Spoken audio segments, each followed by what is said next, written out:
Yo, people, what's going on? It's the Kitty G, and I'm back again with another video, and I'm with the boys. I'm with Aslan and my guy Gerard, and we're going to have show coming through Gunner Express. So some of the guys are going to be coming through also, joining us as we do our match reaction and player rating show. We'll be doing this for the next hour and a half, maybe even longer. You never know.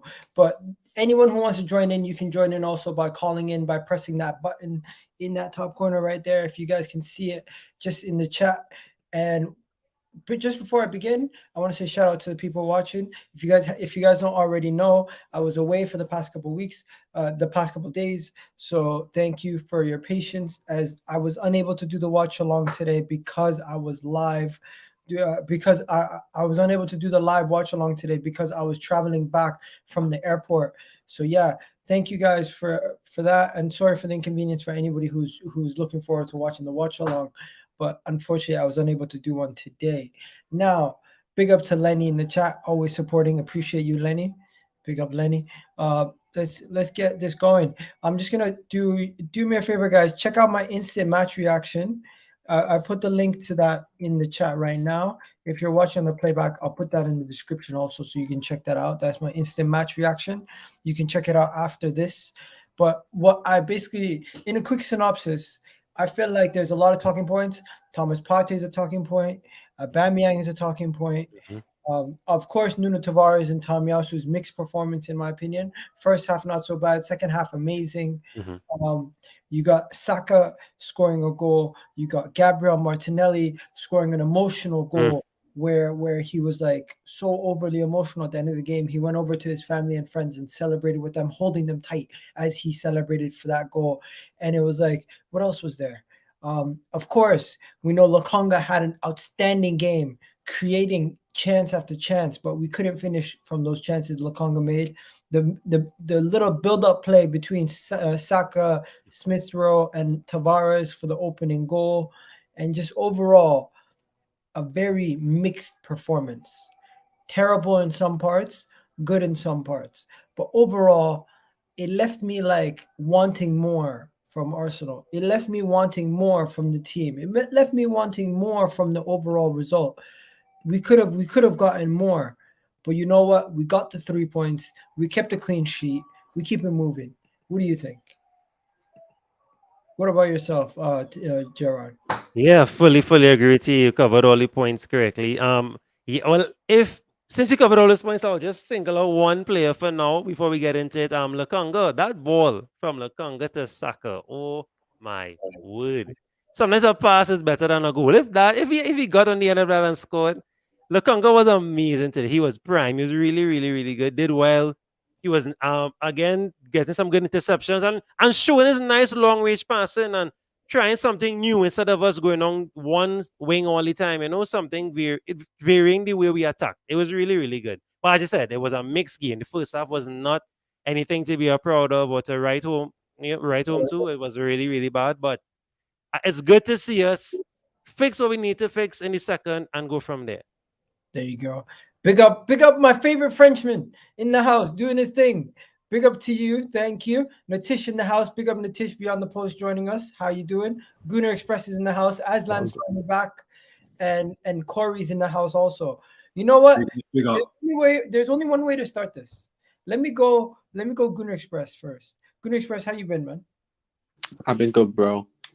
Chat to me, man. Big win. Mixed performance. How'd you feel? Well, look, we won the game.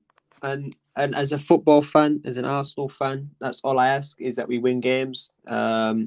Obviously, was the performance up to scratch in what I wanted? No. It was a decent performance. It was a winning performance. It was a clean sheet. But again, I wanted more. I actually wanted at least 3 goals. I tweeted that out before the game. In terms of the main goal of today was to like fire back from losing 4-0 Liverpool at Anfield, right? And I don't think we did. I don't think we fired back in the way that I'd hoped. I wanted us to fire back by beating Newcastle by at least 3 goals, possibly more. I wanted a dominant performance in terms of attacking and defense, and we were good defensively, but not the greatest offensively. And what worries me a little bit in terms of going forward from this game is that, yeah, we beat Newcastle quite easily, but our attacking, we still weren't good offensively at moments. Obviously, Aubameyang missed 2 free chances that could have been goals. Smith Rowe missed a header as well that I thought he should have scored. So we need to work on the attack. I think Arteta knows this. I think that the team knows this. But yeah, man, I mean, the performance was just an performance. It could have been better. Could have been a lot worse. We win the game, we get the clean sheet, we move on to Man United, because that's the main thing now, is can we beat Man United at Old Trafford? If we do that, and if Man United lose, which they most likely will this weekend to Chelsea, we can go 9 points ahead of United as well. West Ham, they're probably going to lose to City this weekend, so then we can start trying to push further away from them and solidify ourselves in top 4. So yeah, it was a big win. We had to win. We win. So I'm not going to complain too much. No worries. I'm gonna go straight into Nitish. Nitish, how you doing? Yeah, I'm good.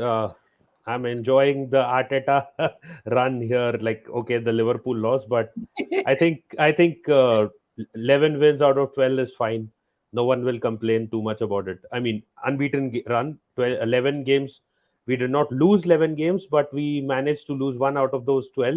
So I think people will be fine with that. Not too much. Like at the start of the season, it was 3 losses in 3 games. So that is when people kind of lost it. But I think since then we have recovered well, and it shows now. Now all of a sudden everyone can see a system. All of a sudden people can see why the summer signings were made. So everyone is finally understanding and trying to understand what Arteta is doing, while people at the start of the season were like, just get rid of him. So I think things have changed at Arsenal, and the atmosphere has changed to an extent. Okay. Taking some shots at people. I see how it is. Corey, how you doing? Yo, bro. Oh, yeah. What's good? Chilling, man. How you doing? You still Yeah, I'm good. What? You still Arteta out? Oh yeah. Don't get twisted. I need to see more. Listen, I'm pretty sure everyone who's outside out will agree with me and say that. We need more. We're gonna have to see more before anyone's opinion is changed, and that's not just for one season. I need to see at least, like, if I get 2 seasons of consistency, I would even think about it. But yeah, man. There you go. Yo, my guy, can you what is going on here? What is he doing? What is this, bro? What is going on? My guy just got OBS running. I'm trying to fix this thing, bro. You can hear me? Yeah, just jump out, jump back in. What you need to do is bro. you need to remove your OBS and go to your regular camera. What is that? Go to your regular camera instead of OBS. Oh, okay. Right. I'll jump in and jump back out. Give me a sec. Big up Mo and Shocks just joining us, but we haven't gone through everyone yet. Corey just gave his say. Corey, were you done before I rudely interrupted? Nah, you can let everyone. Yeah, you can let everyone else go. All right, Aslan, what you said? Aslan. Yeah, big up Egal, big up everyone on the panel and everyone tuned in, man. Yeah, I'm blessed, bro. I mean, look, our team won, like you said in the intro to the video. We scored 2, kept a clean sheet, and maximum 3 points at home. So yeah, happy days. But I'm sure we're gonna get into the nitty gritty of the game and dissect it. Yeah, let's get the show on the go, man. You're on mute, bro. Big up show. You got me. Before we go to show, the big show, we'll go to Mo. Mo, how you doing? Bro, I'm good, man. Thanks for having me on the show once again. Happy with the win today. Like Aslan said, we're going to get into it, and we're going to discuss exactly how things went down. But for now, just happy to bounce back after that Anfield humiliation. Okay, and then Big Show, how you doing? Oh, he got disconnected. Is it just me, or did he get disconnected? What, Big Show? What? the wrestler. Yeah, that's his new Wow. name. That's his new Big name. special guest, you know. Big There show. you go. Shock's gotta jump back in. I don't know what happened to his thing. Egal. That's always McDonald's Wi-Fi. As soon as he comes in, just play the intro of the Big Show. There you go. We'll play the intro to Big Show soon. But yeah, I'm gonna work on the vlog. I still haven't done the vlog because I did do some video stuff. I did record some videos while I was away, but I don't know if I'm gonna even post that here. Probably do it on Instagram. No, but big up to you, Egal, man. Happy to see you and hear you. You know, you've returned safely, and yeah, I look forward to seeing that vlog, man, because I'm definitely intrigued in how your experience was in my motherland, bro. So yeah, big up to you, man. Look at him, my guy. Yo, how you doing, man? I'm cool, man. I'm cool. This is a first for me on YouTube. Thanks for having me here, bro. No problem. And then finally, once Shocks comes, we're gonna get started. But what do you think of the game quickly, just before we do the breakthrough of the game? Because what happens is after everyone gives their one piece, we talk about Ramsdale's save. Then we're gonna get into Saka's goal. Then we're gonna get into Gabriel. We're gonna have to talk about Aubameyang's miss. We're gonna have to talk about Pate's performance. So anything besides those that you want to mention before we get started? I would say that hold on one sec before you go, one sec. Well, it's the big show. And it's the big show tonight. Yeah, come on, baby, come on.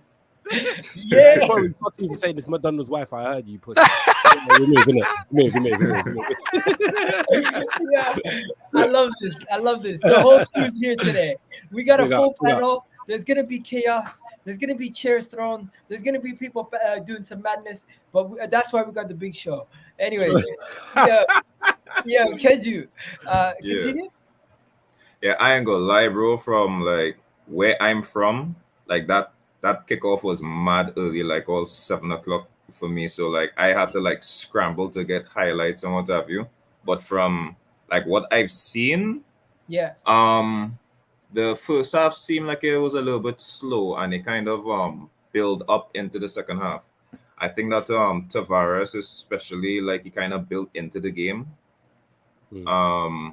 But overall, I think that it isn't anything that I have not seen before, where it's like you start off like good for like a 15, and then after it's kind of down to the 30, we kind of slow down, Newcastle get some chances, and then we have to build back up for the second half. Okay, fair. Show, you want to give us a quick little synopsis of what you thought of the game, and then we're going to go straight into the breakdown of what happened, and we're going to start in order this time, because sometimes I'll keep it short and brief, man. Big up the comment section. Everyone smash the likes, man. You know the deal, man. Don't come in there without smashing the likes. Big up the panel. You're my guys, man. Big up, Show. Good to see you, brother. Thanks, bro. Always a pleasure, my bro. Yeah, man. Look, listen, man. It wasn't the greatest viewing, even for the whole 90, innit? Like, regardless, there was little flashes where we all had, you know, good little things that you could be impressed with. To me, we came out of that draw, that tie with maximum points. That's all I care about. I'm sorry, that's all I care about. But we'll go into that anyway still. But yeah, you know what? Newcastle, they had all 11 men behind the ball the whole time. We came out with 3 points. Facts. Bro, facts. Nothing but facts there. But yo, guys, there's a lot of things that happen in this game. There's nowhere else that we can start but the poor first half and the Ramsdale save. Who wants to go first? Do you want to go first? Good Express. What do you think of the first half performance? And the Ramsdale save, of course. I mean, yeah, it was a poor first half. You know, something that we're kind of getting accustomed to with Arteta. You know, very slow, very boring, lack of tempo. You know, poor attacking, just abysmal attacking, really. Obviously, Aubameyang doing what Aubameyang's apparently been doing a lot recently, which is missing sitters.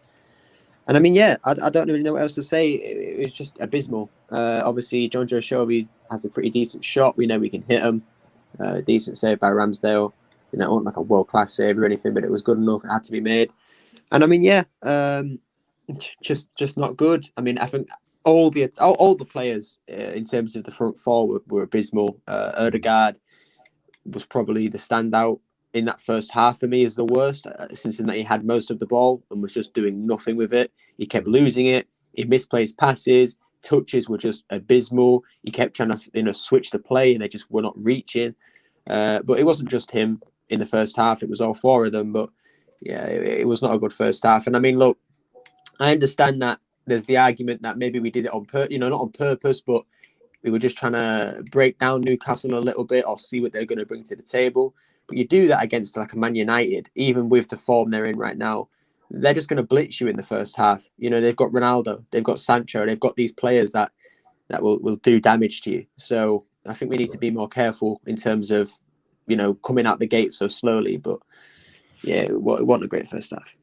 Okay. I think, guys, let's just start with Aubameyang's miss, and everyone just get it out, because it seems like that's what we're going to be talking about this whole time. I don't know if you lot saw the reaction of all the other players when he missed that. Like, I saw Tomiyasu throw his hands up, and just turn around like, oh my God. I saw Saka was off the pitch. You can see he was off the pitch already. He just held his hand. And I think you can see it. He mumbled. He was like, oh my God, AUBA. Like, you can see, like, he actually said it. Like, everyone around was just so fucking shocked. And you know what I noticed about Aubameyang? Yeah? When he actually missed it and he realized he missed it, he looked straight at the linesman for like clarity. Like, was I offside? And he saw it and it was just like, shit, no excuses. That was... Bro, that's a Stevie Wonder miss, that. Bro, that's poor. Yo, guys, I got a different angle. A different angle. And Mo, I need to come to you, Mo. What is going through Aubameyang's mind? Like, what are you saying? Because I know you back all the players and the manager, but in this situation, what do you say? Man misses a gilt-edged chance 5 yards out. What the heck, man? Bro, look at how close he was. That has got to be a record. Like, look how close he was to miss. How does he hit the post? The guy... No, it bounced awkwardly, innit? So it's obviously hit off his shin or something. Mohammed, you're on mute. Bro. Right there. Nah, Shocks, that's no excuse, bro. No, I'm not giving him any excuses. Yeah. No, I hear where you're coming from, bro. Look, he clearly made contact with his instep, bro. Like, he got his foot on that ball.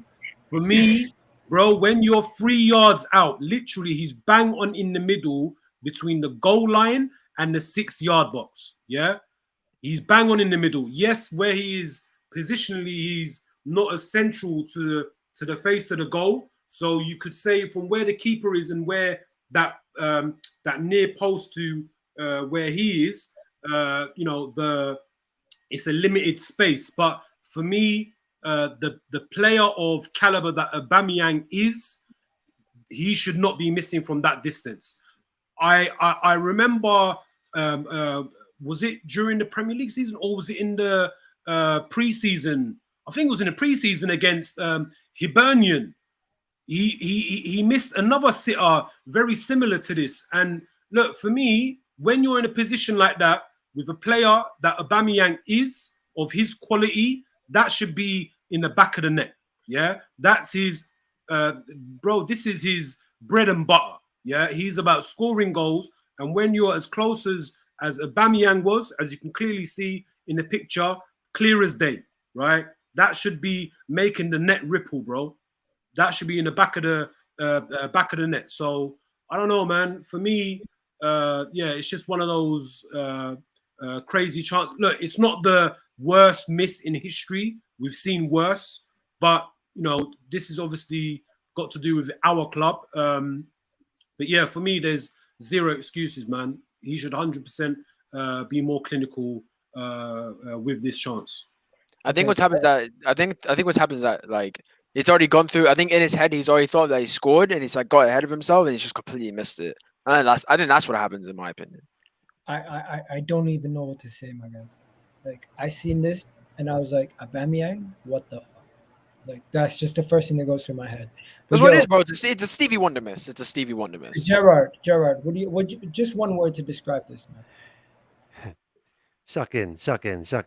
Because I mean, from a FPL standpoint, I was like, yes, I'm gonna get the assist points, and I was like, right, goal over, finally breaking the duck, and then I was like, yo, But I'm not making an excuse for him. It felt kind of awkward, but no. As Aslan rightfully said, that's his bread and butter there as a striker and as Aubameyang. This is Pierre-Emerick Aubameyang.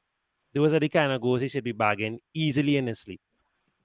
Okay, simple. Nitish, one word to explain this? I'll say it in one sentence. He's not playing against Manchester United. Okay. Kaju? Bro, honestly, I'm not even surprised when I saw this though. I have seen this from Aubameyang so many times where it's a goal that is so easy. It just takes a little bit of like just to control the ball because he's clear on the left hand side. He could have just nick it right there. I don't know how he goes straight for the post. I don't know if it's like you're in a moment thing, but I could forgive it more if I haven't seen it so many times. You know what I mean? I'm not even shocked. He has been in this situation so many times, and being a top level footballer at this level, asking for the kind of, I don't like to bring up the contract, but the kind of money that he's been asking, this isn't acceptable at the top level, especially for what we are going for and for our goals going for the season. He's a liability. We're playing with 10 men. He's playing against us. We can't go forward with this kind of thing, man. Like, it's unacceptable. At this level, it is really unacceptable. And thank God that SAKA and Martinelli were able to capitalize, because think about it, if we were in a position where we had a Bellerin on the right side and had the back line from before, this would have ended 0-0 because our goal poacher is not making the type of runs, he's not making the type of chances or capitalizing the type of chances that he should. It's unacceptable to me. There you go. Yo, Musti was at the game. Musti, you seen this live. What do you think, bro? Martinelli has been freed. Come on. Yes, Musti. Yeah, chat to me, Musti. Yeah, man.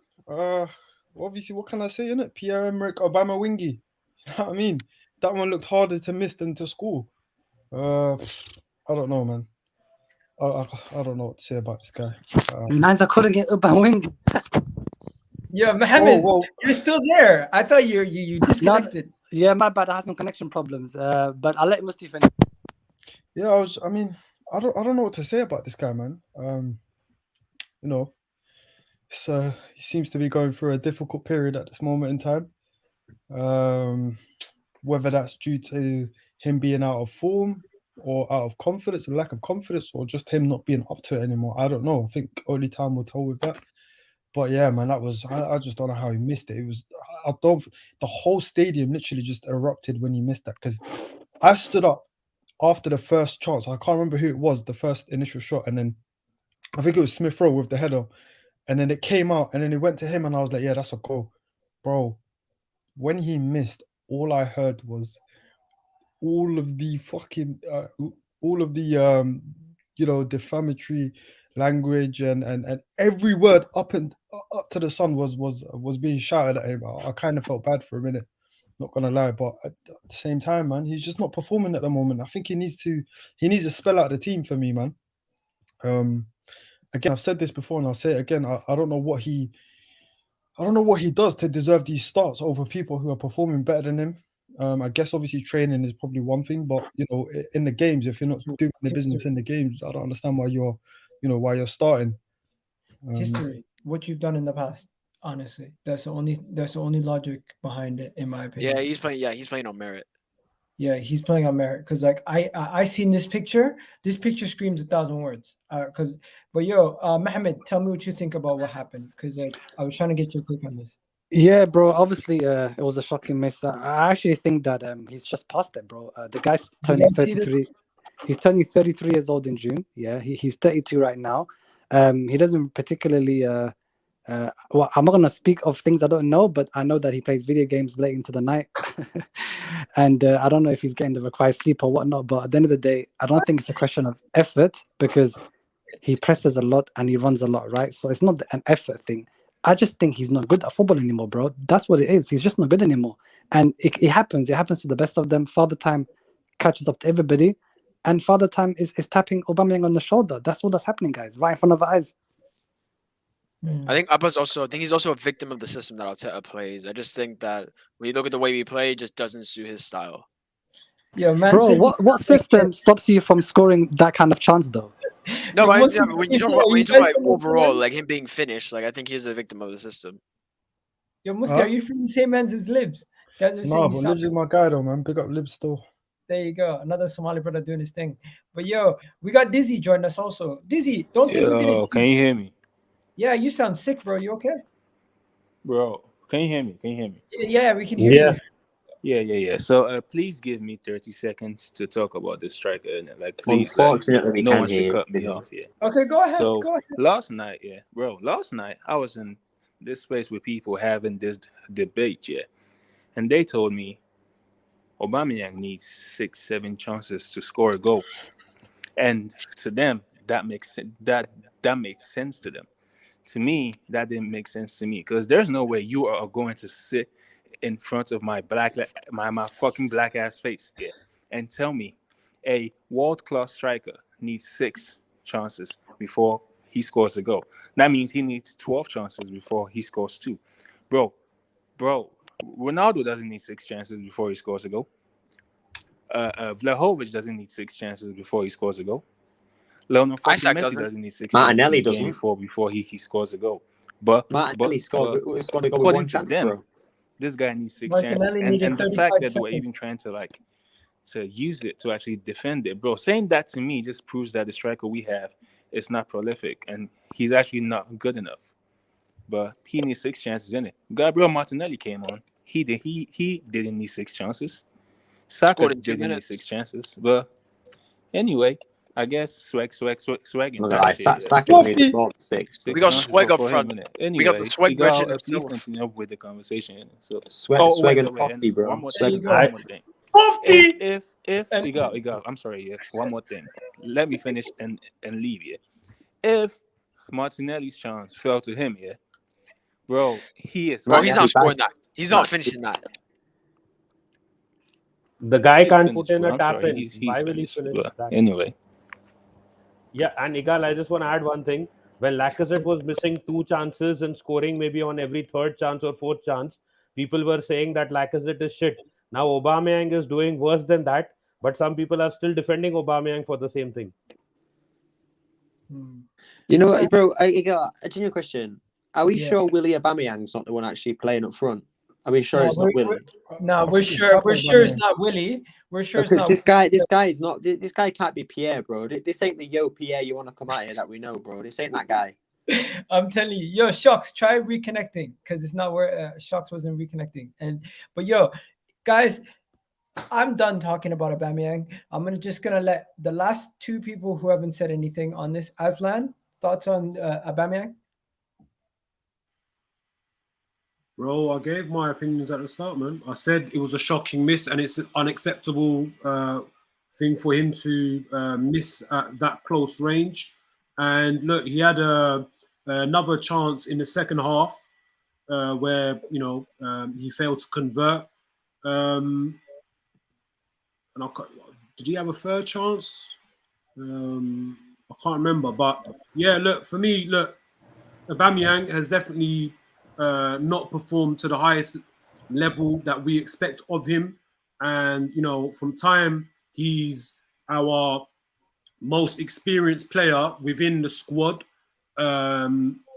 He's our captain. He's our talisman. We need him to score. Look, we're currently on -2 in goal difference. We've conceded 17, scored 15. So look, I get the positives are that obviously we're sitting 5th place, equal on points, 23 points with West Ham, who have a game in hand above us. But for me, and for me, the only stats that matter are literally whatever I see in the league table.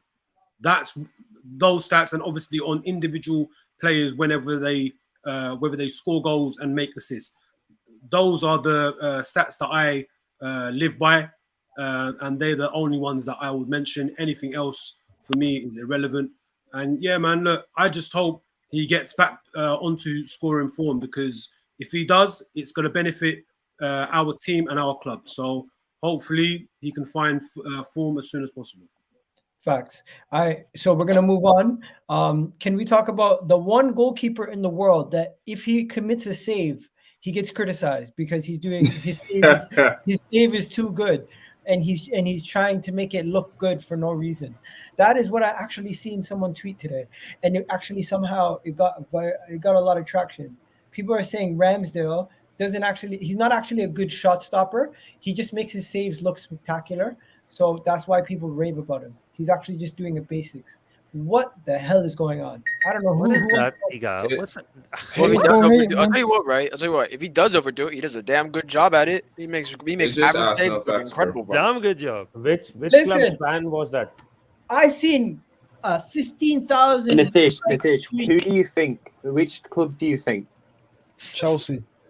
Chelsea. Man United. Of course it's Chelsea, bro. You know what it is, yeah? They're just getting Man scared United, they can't say shit because right now. they 'Cause they know. broke. No, but this is the thing, right? They're doing well, but the thing is, the reason why they keep talking about Ramsdale, first off, what I've realised with Chelsea fans recently is they have an addiction of wanting Arsenal to lose. Like, they genuinely, I don't care what they say, yeah, they see us as their biggest rivals because I've seen so many tweets saying, I hope Man United pam Arsenal, I hope Villa pam Arsenal, I hope Arsenal lose this weekend. Whereas we never do that with Chelsea because we're just not that pathetic, but never mind that.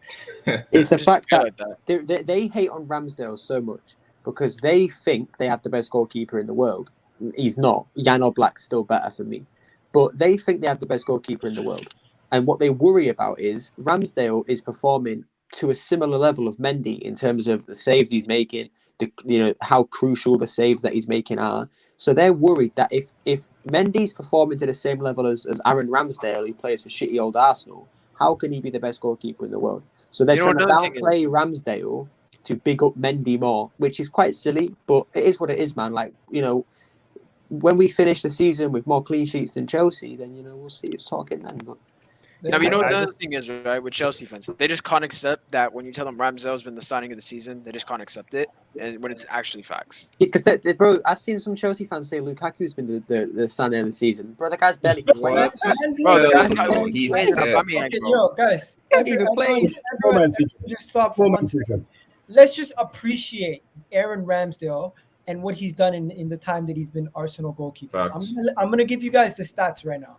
He has since he signed and he started playing for us, he has only conceded, what is it? Obviously, majority of them are in the Liverpool game, but like I think it's 8 goals. I think it's 8. 8 goals? Is it? I think it's 8. Okay, so it's 8 goals he's conceded. He's won 8 games, drawn 2, lost 1, and has kept 7 clean sheets in 11 games played. That's crazy. Wow. That's got a bill from the back. So here's another one. Here's a no-match stat: 81% save percentage. The best save percentage in the Premier League right now. Better than Mendy. Sorry.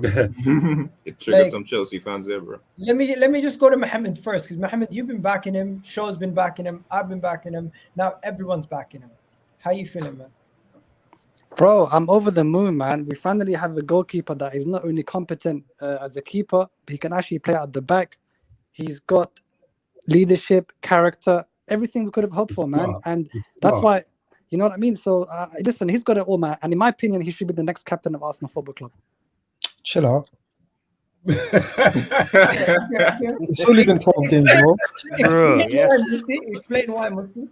I'm just saying, I think, look, Mo, I agree with everything you said, apart from the captain part. And I'm not saying he's not capable of doing it. I'm not saying that whatsoever. All I'm saying is, as Arsenal fans, we have this tendency to kind of maybe sometimes overhype players a little bit too soon. Let's chill out a little bit before we start making, saying stuff like he should be the next captain. Because we said that about Tierney. So all of a sudden, isn't Tierney the next? I was always consistent about Tierney. Tierney's biggest issue was he's never fit. Yeah, but why wasn't this issue last year though? No one was saying this. No one was talking about his fitness. I was saying last year when everyone was saying give him the armband. Do you know what I mean? So to be fair, some of us were. It's just I don't know if we all knew each other back then. fair enough. Right. But yeah. That's the only thing I can ask of my fellow. So for you, it's too soon to start talking about Ramsdale as the captain. Yeah, I mean it's been 12 games, man. I'm not saying he No, doesn't but have to. but the thing is though, hold on though. When I say Ramsdale should be captain, yeah, I'm taking into account the context of the current Arsenal situation, right? This is not 2004 when you have guys like Sol Campbell and Patrick Vieira walking around here. If I look at this squad now, Aubameyang being a captain, in my opinion, is a joke. After that, you have after that, it's either between him and Tierney is injury prone. This is the only reason why I'm going to give it to Ramsdale. Don't forget Gabriel, bro. Don't forget Gabriel. What the hell? Yeah, Gabriel's a good shot. I don't mind Gabriel. Bossed Wilson today. Listen, Yo, we're gonna get on Gabriel. Save that. I want to talk about that. One second before we go on to Gabriel. One moment. Let's just appreciate Ramsdale. Everyone say one kind word, and we keep it moving. Gerard, what's your one word to explain? Immaculate. Okay. What about you, Nitish? Want to see it long term. Okay. Musti, not captain. No, for me it's I'm Bro, Phil, these are some long one words, you know. I'm Phil. I'm very Phil. You don't know what one word means. Shucks. You try one word. Excellent. That's it. One word. Excellent. Kaju. One word. Sensational. Hey, Aslan. For me, one word. Terminator, bro. Okay. For anyone that knows, Arnold. For anyone that knows, for anyone that knows, I do my job. You do. RAMSDALE, man. Yeah, for anyone who knows, innit? Yeah, bro, this guy, look, I done my job. I'm about it. Do you do your job?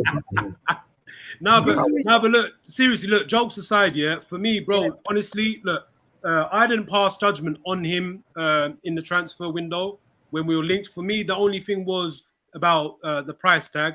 You know me with our club's finances. But I'll be real, since he has come in, he has surprised me, and I'm very impressed. And look, this guy, his skill set that he possesses is top notch, bro. Like, I'm very impressed. The way he commands his box, whether it's on set pieces, corners, free kicks in and around the box, the way he distributes, the way how vocal he is, the distribution that he possesses, the way he can break lines from his penalty box is amazing. Yeah. And again, look, I hear where both where Mo and Musti are coming from. For me, I'll be real with you. Aubameyang, he's going to be no longer captain in the very near future, right? Lacazette, vice captain, he's going to move on at the end of the season. His name, along with Tierney and Gabriel, should be in the hat for the potential captain. Now, whether he's going to be the first captain or vice captain, again, that's down to the club or the manager. But for me, I'm very impressed in the games that he's featured. And look, long may it continue. But again, like Musti said, I'm not going to overhype him and say he should be the number one captain. Let's just enjoy him game by game and let him grow into this team. And, long may it continue, man. Yo, I love Aslan. Aslan is one word. He said one word and then one paragraph. Aslan's the only guy who can make one word into an essay. Oh, one word into one monologue. Jesus Christ. But guys, look, I have heavily criticized our club throughout the summer, right? Yeah. Yes, fair. So and I know on Twitter, yeah, I am it's come to my attention and my knowledge that I'm this up and coming negative guy. I'm the new face, I'm the new target, right? So look, again, like I said, bro, I will give where credit is due and I'll criticize when it's warranted. I say what I see and mean what I say, bro. So again, I've got to give praise where it's due, bro. So all the best to Ramsdale. Bro, anyway, can I give my one word? Officially our vice captain. Yeah, me too, fam. 1 second. Gunner Express has to give his one word. Go ahead. No, go to Corey first, innit? Okay, Corey, go ahead. One word, Superman. Okay. And then finally, Gunnar Express, before we wrap up and move on to the next player. Look this up in the dictionary if you don't believe me, but it is one word. Better than Mendy. Well done, bro. Good. Nice. I like those. Mohammed, did you get to say your word? Can you hear me? Yeah. Yes. Yeah, I got to. I got to say my word, bro. I mean, for me, it can only be sensational. Okay. Egal. I have one concern about Ramsdale, though. A lot of people must have seen it. Sometimes when he makes saves, he just does enough to push it to the crossbar or the post. It's happened at least 3 or 4 times. He's made the save. I'm not saying he's not, but you must have seen as well. It's hit the post or it hits the bar. He needs to be a bit more stronger than and push it over the bar, because if that hits the bar and goes in, some of the goals that we have not conceded yet could happen in the future. That is why I said I want to see him in the long term, and I want to see him keep doing this, what he's doing now. That's good point. Facts. But yo, people, do me a favor. We got a great show for you guys. We're just getting started. 40 minutes in. We haven't even talked about Gabriel Martinelli or Saka. So hit that like button, hit that subscribe button if you're new, and let's keep the show rolling, right? So first things first, we got to talk about Bukayo Saka's goal, right? And then we're going to go into Martinelli's goal. So guys, just keep it on Saka's goal. If you guys haven't watched the actual goal and rewatched it back, it was a good little piece of play between Smith Rowe, Tavares. There was a few passes. And then It was a good tactical. It was 13 passes in total, I think. For the first one, the second one was 16 for the first goal. And for Mo, the people who've been saying to you, there's no patterns of play, there's no style. This was the definition of showing you what it was. And I just want to give you a moment to speak on this, Mo, because you've been 1 second before Mo speaks. Everyone in the chat, smash the fucking likes, man. Let's go, man. We got 90 on board right now, man. Let's move it. Smash the chat, smash the likes, yo. Subscribe and let's go. Go on, man. Yeah, bro, it was very pleasing to see that, because people have been saying that there's no set patterns of play, there's no style of play. Arteta doesn't know what he's doing, but it's a young team that sometimes needs these, halftime team talks just to get them going again. In the second half, you saw that whatever was said at halftime worked. We looked faster, we looked sharper. Our movement, our interchange of play, the 1-2s, everything was on display for that Saka goal, and we need to see more of that, bro. People can criticize, but I know that this team has it, and we need to see more of it. There you go. Then I'm gonna go over now to Gunnar Express. Gunnar Express, how you doing? That Saka goal definitely showed you patterns of play. Do you agree? Yeah.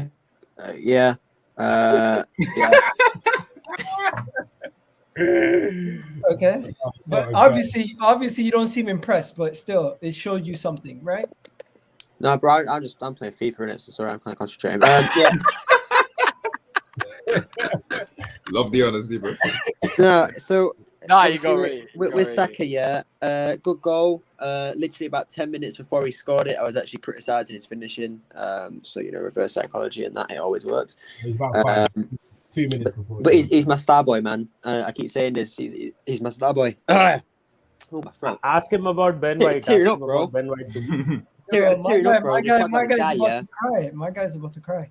No, bro. Honestly, yeah. He's my star boy in it. Saka is brilliant. He struggled this season, but today he wasn't great, but he was better than usual. I don't think he deserved man of the match. I think Lokonga or Tomiyasu deserved that. But I'm not complaining that he got it, because he scored the goal. He broke the deadlock. He was pivotal in that goal as well. Like for the build-up of it, his movement was brilliant. Finding that space down the left side into the box when just nobody tracked him was really good as well. And again, a great finish. A left-footed shot on the left side of the pitch is never easy to score, and he did. So, good goal. Tavares was really good in that goal as well. He did a lot. Smith Rowe, obviously, coming in to help as well. And yeah, I mean, a good goal. It was, it's fine. Like, it's been a while since we've scored a proper goal where you can look at it and say, that was purposeful. Like, we've practiced that. That was meant to happen. We did well in that goal. We've built it up well. And yeah, good goal. Saka scores again. And I just want to bring this up again because, I hate Chelsea so much. Chelsea fans are trying to run this narrative that Callum Hudson-Odoi is the best winger under the age of 22. Now, first off, it's funny how they say under 22 because they know if they go to 23 that Mbappe annihilates him. But, you know, under 22, first off, Vinicius Junior is better. Second off, so is Saka. Saka scored more goals this season in one more game. So I don't want to hear this Cho beefing or Cho's so brilliant. With the team that Saka's playing in terms of the creativity in the offense, compared to the team that Cho's playing in, the fact that Cho has one less goal and one less game is embarrassing. So I don't want to hear this Cho propaganda rubbish. Let me say that because he does better step overs. Saka is clear. Can I just point out? One second. Man. Gunner Express, I just want to point out, Saka shooting from that angle, across his body with his left foot as well. It's difficult. So really difficult, bro. Mad. And being the goalkeeper. And to say we know how bad Saka's finishing is, and he still needs to improve it. To say how bad his finishing is, the fact that he finished that is impressive because I fully expected him just to smash that into the keeper. The fact that he scored it was good. I thought he was gonna cut back.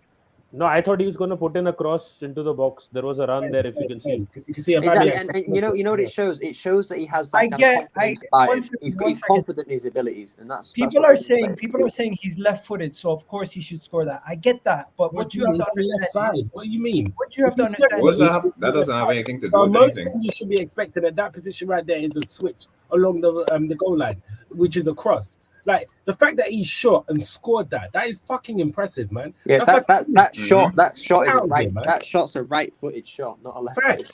If you knew football, you'd know that. That's a cutting shot. Left-footed don't mean that you're gonna hit every shot. Henry made a living. Henry made a living off of shooting with his right foot from that exact same position. So it just goes to show you, if one of the greats is using his right foot from that position, it's not a natural shot to use your left foot. Let me just add something onto what Gunner Express said as well, because the fact is, something changed where Saka either used IQ or it was instructed, but somehow he's gone from the right over to the left to make this goal. Hey, Dizzy, you've got to stop this, man. What's he done? He said, Aubameyang would have smashed that into my grandma's house in Kumasi. Love it, man. Every time. But just to add to it. Oh my. Okay, guys, keeping it moving. Just before we go on, I need to let other people get a chance to say something on this. Yeah. Right. So I'll jump in, Egal. Go ahead, Gerard. Yeah. When people not talking about the one key thing, something that we have not done in a long while. The triangles. The triangle was beautiful. When last have we seen triangle passing in Arsenal in a long time? It was beautiful to see that link-up play. And then, of course, Saka sending the defender the wrong way. But seeing a triangle play in Arsenal for a long while, it was brilliant to see. I just love that kind of passing. Sometimes that is even better than the goal. It looked brilliant. It was good. And I must say, Lukonga, boy. But we'll get to Lukonga. But it was a brilliant goal. And the build-up for the play was really good. You know what? I actually have the image of the actual triangle. Just so let me get that for you. Because my guys, we're doing Sky Sports stuff today, guys. Let's get it. Sky Sports settings. Sky Sports settings. Bro, Sky Sports would wish they would have an elite panel like we have currently in the stream. Aslan coming with the facts. But yo, listen, after today's game, even though it's against Newcastle, when Mo anytime ever says to you, do we have patterns of play? You show them today's game footage for that first goal, literally. Because bro, you don't need to worry about rivals, man. Look at that triangle from Smith Rowe, Tavares, and Saka. Exactly what Gerard was talking about. And you're seeing Saka making that run right there. And you know what? To be fair, Tavares was having a terrible game, in my opinion. Second half, he really bounced back. Like, it shows his mentality. Yeah. Bro, you see with his Saka goal, quickly, guys, you see with that Saka goal, do you guys feel that he was under instructions? Because, bro, at one stage, he was next to the D by the box, bro, in that build-up to Saka's goal. Like, was that down to his footballing IQ, or was that instructions by Arteta by the touchline? I'll take that one, Aslan. I think that was all him because you're right. He was far, and then he just, as he passed the ball off, he ran in. Yeah, that was all him. I don't think that was instructed. I think that I genuinely believe, because I was very impressed by that. Very, Yo, very one impressed by second, that. one second, Nitish. Someone said here, where were those patterns of play against Liverpool? What do you say against that? The thing with Liverpool was their pressing was too intense for us. We couldn't play our style of football, and it didn't work out in that game. See, if we were beating every team in the league, including Liverpool, we would be winning the league this year. But it's not the case. Yeah. So the thing is, there It's are kind of a teams better nothing than our question. team. There you go. And with regards to this, I don't think it was Saka's idea, because I think at that point of time there was a booking on that side just before he made that switch. So I think it is a tactical thing that has come from Arteta, because there was a yellow card. I don't remember which was the player, but there was a booking just before. Kraft. It was Kraft. Because Yeah, remember, he got booked. that's when he showed about Tavares out of play. Like he was getting burned by him, and then he got bare frustrated and just said, "Yo, fuck this," and he just elbowed him out of play. Yeah, I remember. Kraft or whatever the fuck it's called. So immediately right. after that, I think this move has happened, and we have scored from that side. Right. Yes. Good spotting, bro. Good All right, spotting. Musti, let me bring you in on this one. Saka's goal. He also even did the Ozil celebration. What'd you think about it, man? Yeah, that's weird. I don't understand. Where did that come from? Was he I in the don't stand know. to say? I don't know. I just think came it's probably out. got to do with that journalist Chris Weetabix. He was Chatting he shit. was, Yeah. obviously Fenerbahce got kicked out of the Europa League by Olympiacos, and basically Chris Weetabix basically quote tweeted the tweet and then said, "Trust the process, Trust the heartbreak."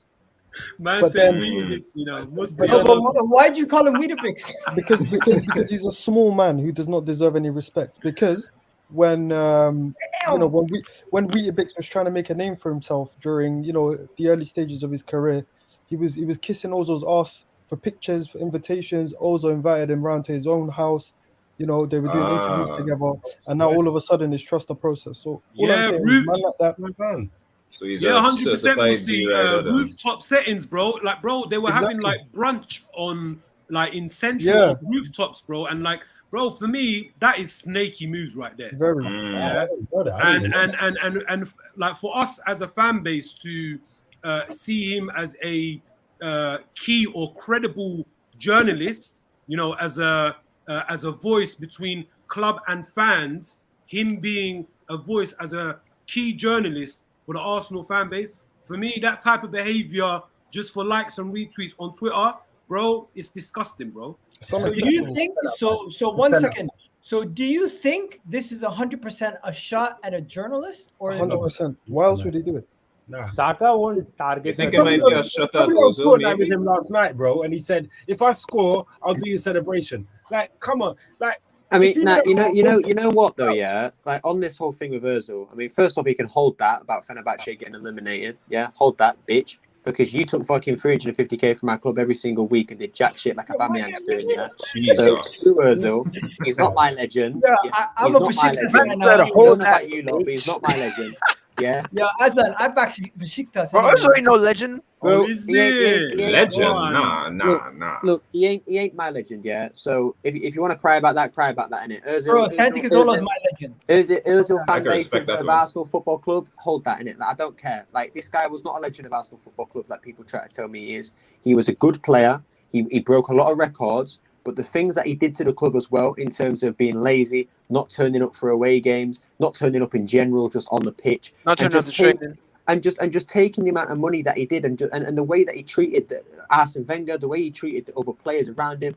Like, I'm sure you're a nice guy, yeah, lovely, great, brilliant player, but you ain't my legend of my club, and the things you did to my club made me lose a lot of respect for him. So at the end of the day, hold that. In terms of what Chris Wheatley did, it is what it is, isn't it? You do what you want to do. And Like, the other thing is, if you're gonna do it, get ready to hold criticism when it happens. That's all I'm gonna say. We gotta move on. We gotta move on to the star of the show, the main man, the man Martinelli. who literally had me making voice notes after the game. Actually, let me play that while we're here. Where is it? Don't do it yourself. Don't do it. Don't do it. Egal, that clip of you on Twitter was amazing. Was goal, man. What? Egal, play it. His celebration on Twitter. Play that. When you play Sao Paulo, Yeah, I'm telling you. Right. No, that's the song, though. That's the song. That's actually the Martinelli, song. Martinelli's from Sao Paulo. Yeah, yeah. Here we go. Here we He's go. from Sao Paulo.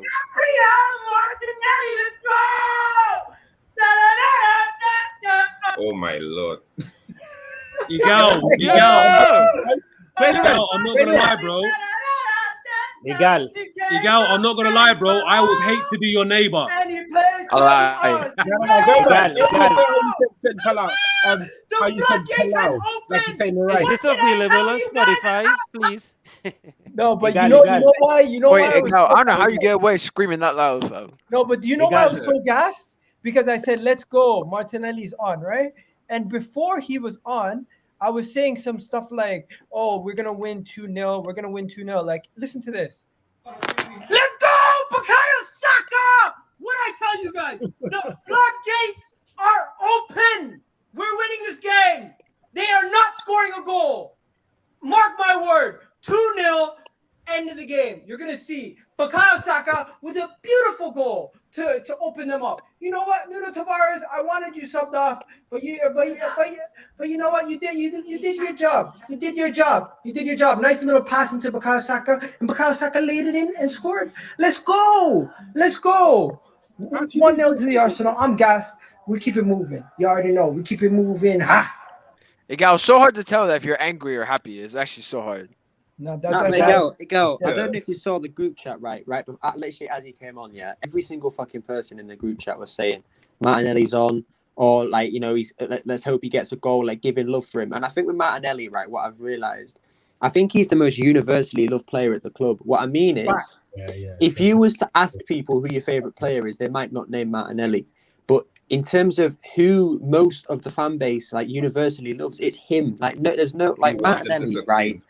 This guy came from the 4th tier of Brazilian football. The 4th tier of Brazilian football. Ituano. It was like £7 million, and I remember the At the day age of 18 years old. Bro, I was so excited when we got him, yeah, because I saw clips of him. I saw people like Pele talking about how good this kid is and how, you know, he's got that tech about him.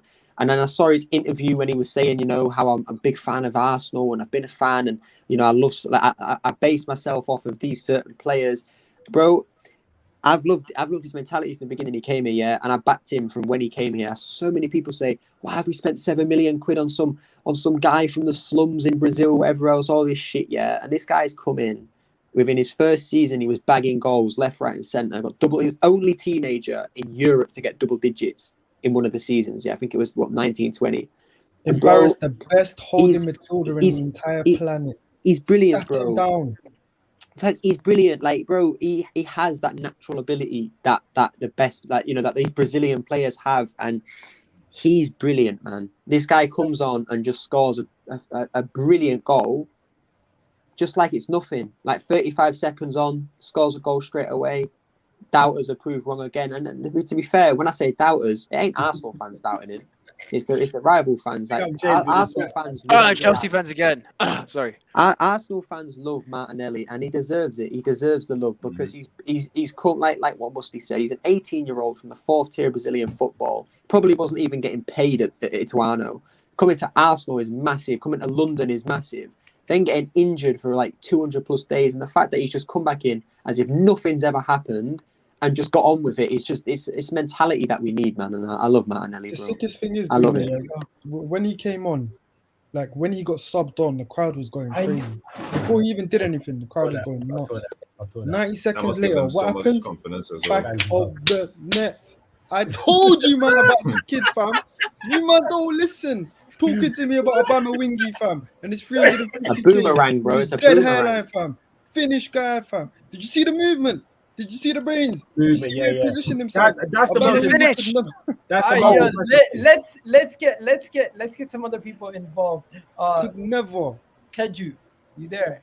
Yeah, I'm here, bro. Talk Y'all to hear me, right? about it, yeah, talk to me about Martinelli, man. I was getting a little bit worried when I saw Saka was coming off because I thought Bambi on Ice was gonna come on, to be honest. I was kind of shocked that Martinelli came on. But one thing I will say is that like I'm not sure if he has the same instructions as Saka, because it seems like he's moving more like an inside forward. the kind of, and this isn't the first time he got himself in like a striker position from the wings.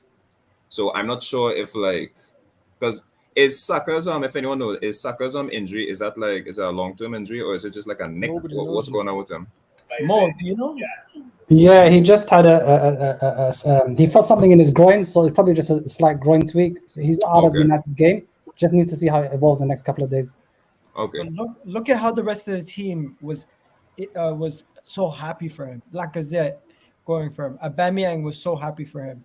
Everyone was just so happy for Martinelli. Like he deserves a start, bro. You could see these young guys have been carrying this squad.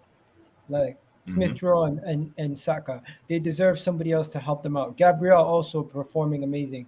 But it's like these are the guys carrying us week in, week out. Like they're the ones we can. And I didn't even get onto this guy, but continue. Let's keep back. Let's keep talking about my guy right here, Gabriel. Let's keep talking about Online's godson. Bro, did you guys see what Arsenal Presser found? He found an exact replica of Cristiano Ronaldo's finish at Juventus. Oh, I saw that video, bro. And it looks side exactly like what Link did today. And it was like the IQ, the technical ability, everything he has. It's like, I don't give a shit what anybody tells me. Aubameyang is not starting. Saka, if he's injured. Gabriel Martinelli, Lacazette front two. Would you start the run that Martinelli made to make that fucking goal was amazing, because he was running out on the outside, and for some weird reason he just said, yo, fuck, forget that, and he literally just cut in, found the gap, put his hand up to Tomiyasu and said, yo, and Tomiyasu with the clever little chip over, and then the way he just took it was immense. Bro, that is different IQ. The sickest thing is, Shocks, yeah, I was sat on that side and I was literally 3 rows from the pitch. So I could see it all clearly. The minute he came on, he did not stop. He was always moving. I never saw him stationary. He's always looking for, if he wasn't on the ball, he would always try and make that supportive run. Or if someone had the ball, every time Tomiyasu had the ball, he was gone. Like he knew what was going to happen. And it happened on 2-3 occasions, by the way. That same ball. One time he slipped in the box as well. 1 second. There was a chance at the end of the game as well where we could have he slipped back as well, innit? But and that's why he never even slipped. I think my man elbowed him in the face, innit? Bro, it was the thing he made. Shocks, just like Jamie Carragher. Explain what you were saying. There is the pass, and you can see him calling for it already. Yeah, but the thing is, though, you need to understand. Yeah, Shocks, do the Scouser accent. You are. You need to do the Jamie Carragher accent, bro. The Scouse accent. Wait, look at the space. I can't do it. You just look at the space between him and the lines. I'm not even gonna try to do it. Love you, I won't even try. Bro, that kind of sounded Scottish, man. This is my Michael Owen impression. You know, when you point for the ball, the player has to give it to you. Yeah. Then you got Graham Souness saying, but the reason why Aubameyang didn't score today was because of Paul Pogba. Because Paul Pogba never friended him. Yeah, Paul Pogba didn't send him Bro, my thing with Martinelli, right? Now, look, when he came 2 seasons ago, yeah, within a very short space of time. Now, look, whether you want to say someone like Klopp is world class, that's a whole different debate or discussion for another day. But we can all agree, or it's pretty fair to say he's one of the top managers in world football currently, right? Oh no, bro, 100% he's a world class manager. But GX, some people have come out and said that he's not world class. But again, then people need to get off. Okay, but negatives. Again, that's a whole different discussion for another day. But look, what I'm trying to say is, in the short amount of time that when Gabriel Martinelli came to Arsenal FC, when he signed, I just see Gladbach lost 4-1. Not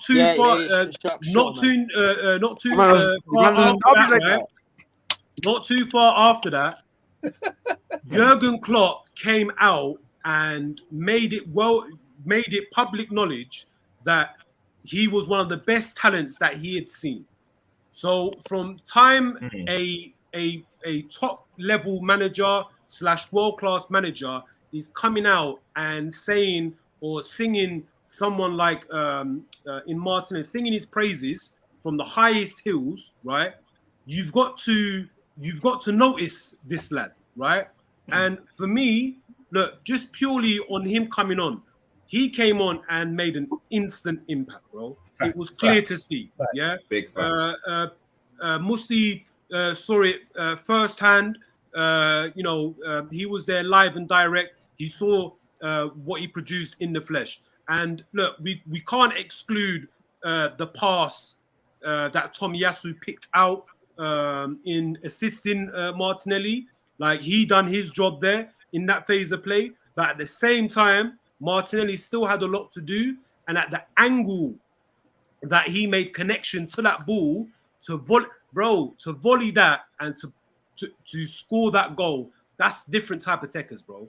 Different type of techers. Facts. So fair play to Gabriel Martinelli. I just hope now that after, the manager subbing him on, and I do feel that substitution was a reactive substitution, right? Really? It wasn't a proactive substitution. But he came on, he made an instant impact, he scored a goal, and I'm very happy for him.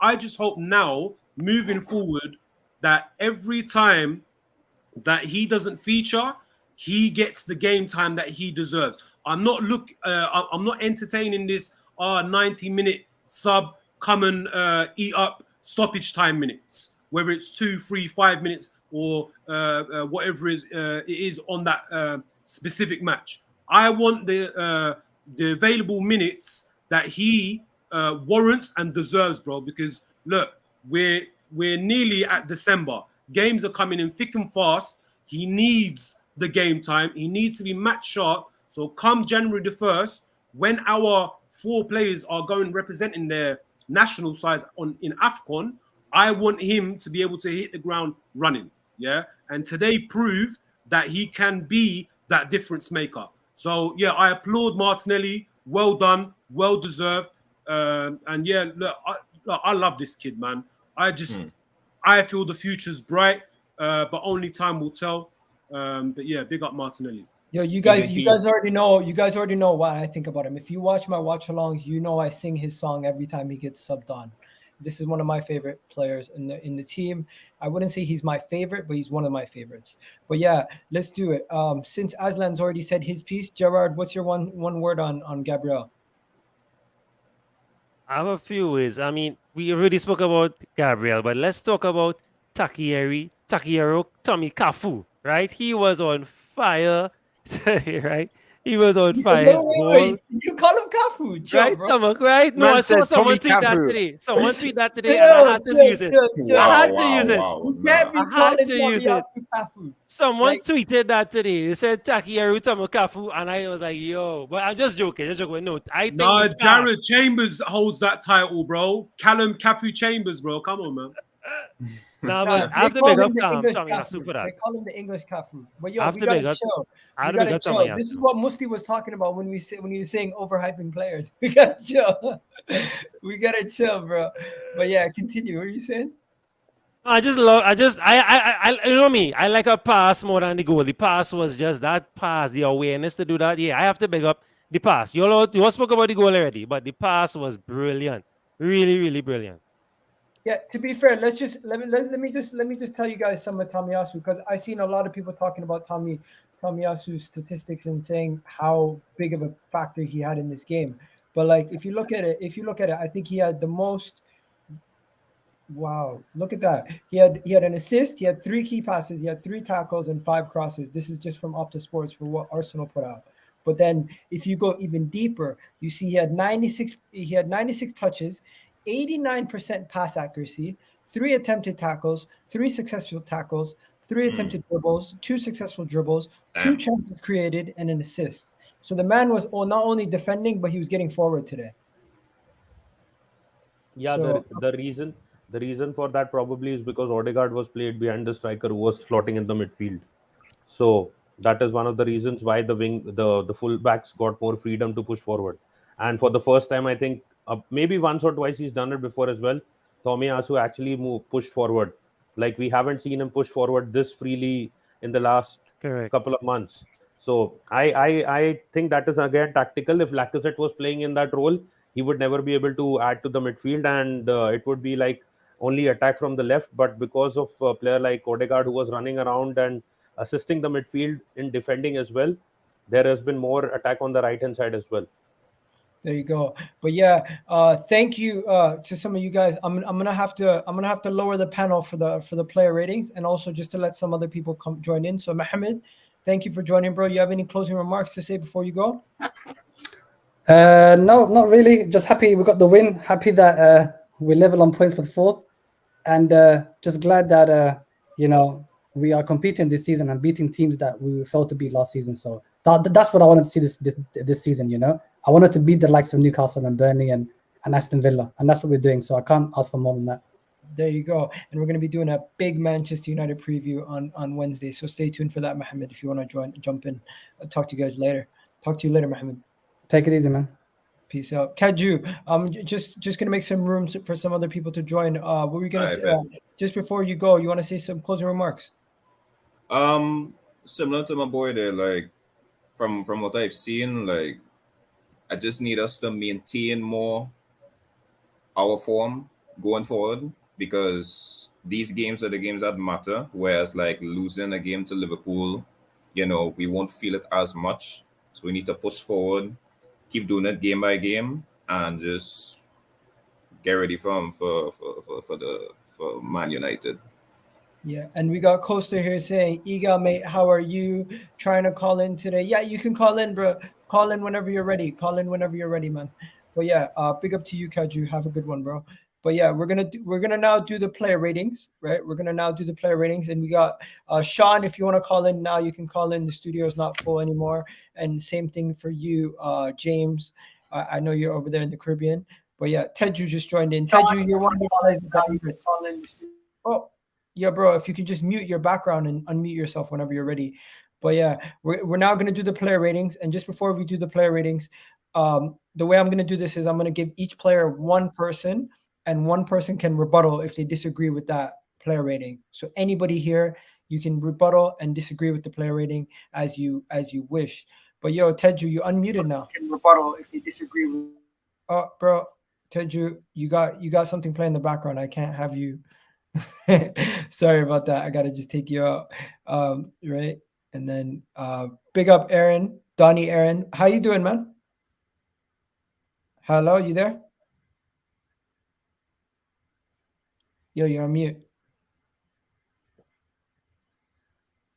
Woohoo! I know that didn't work. Can you hear him, guys? No, he's doing a Nicola Pepe impersonation. That didn't work. All right, so let's just go straight up. Oh, Nitish, man, unnecessary shots, bro. Unnecessary shots. Unnecessary shots. So first thing we're gonna do is we're gonna go through the player ratings. Anybody who hasn't done this already, what you have to do is you have to go along with us and give us your ratings of the players, right? As we go on. So the first person we're gonna do is today doing a RAMSDALE impression wearing the away kit is doing. I would never understand why we do that. Why do we do that? I thought it was just a Leno thing, but nah, it's a RAMSDALE thing as well, bro. It's a club thing. Why we're the only ones to do it as well. Why is it only us? Why? I don't know because our kits. I don't know. Our goalkeepers don't rate our kits. They like the yellow kit. No, it's a club thing, man. They keep telling him to wear. No, but guys, remind me what the Newcastle goalkeeper. What color was his strip? His was like dark green. He's away. He's away. So really and truly, he should wear his away goalkeeper kit. Exactly. He shouldn't have to. I don't understand why we keep wearing the away kit. And it's not the away goalkeeper kit. It's the away first team kit. I don't get it. Like, why are we doing that? Yeah. It's so weird. Because we need to sell more away shocks, and they need to. Yeah, but bro, do we not have multiple goalkeeping kits? No, of course they do. But no, I'm being serious. The reason why they're probably making him wear it is because we haven't sold enough away shirts yet. So they're trying. That is the most bought kit. Oh, that and the third kit. It's not. It's I wouldn't have said it was, bro. The home kit always. Bro, the yellow kit's not doing numbers, bro. I'll tell you that right now. I think genuinely that's the reason, because like why else would they, like, Arsenal are known for this shit. We do, like, you know what I mean, like they would do this. Enough about that. Musti, you were there, you seen him live. I think you missed the save actually when you came. It's probably best if you give the RAMSDALE to someone else. Because you missed it. You missed the save, right? I came in on 36 minutes. Okay. What about you, Sho? What do you think about Ramsdale's performance? What would you give him? He had a couple of good saves and stuff. He never looked troubled in the game. I saw that 7.5. Fucking hell. I probably would have given him about an 8 still. I don't know. I still think his distribution was good. One thing about goalkeepers you need to understand is that when they're not being troubled in the game, when they get that moment where they are and they come up and they do well, and that needs to be credited because like this. Think about how cold it was today in the fucking country, bruv. Right?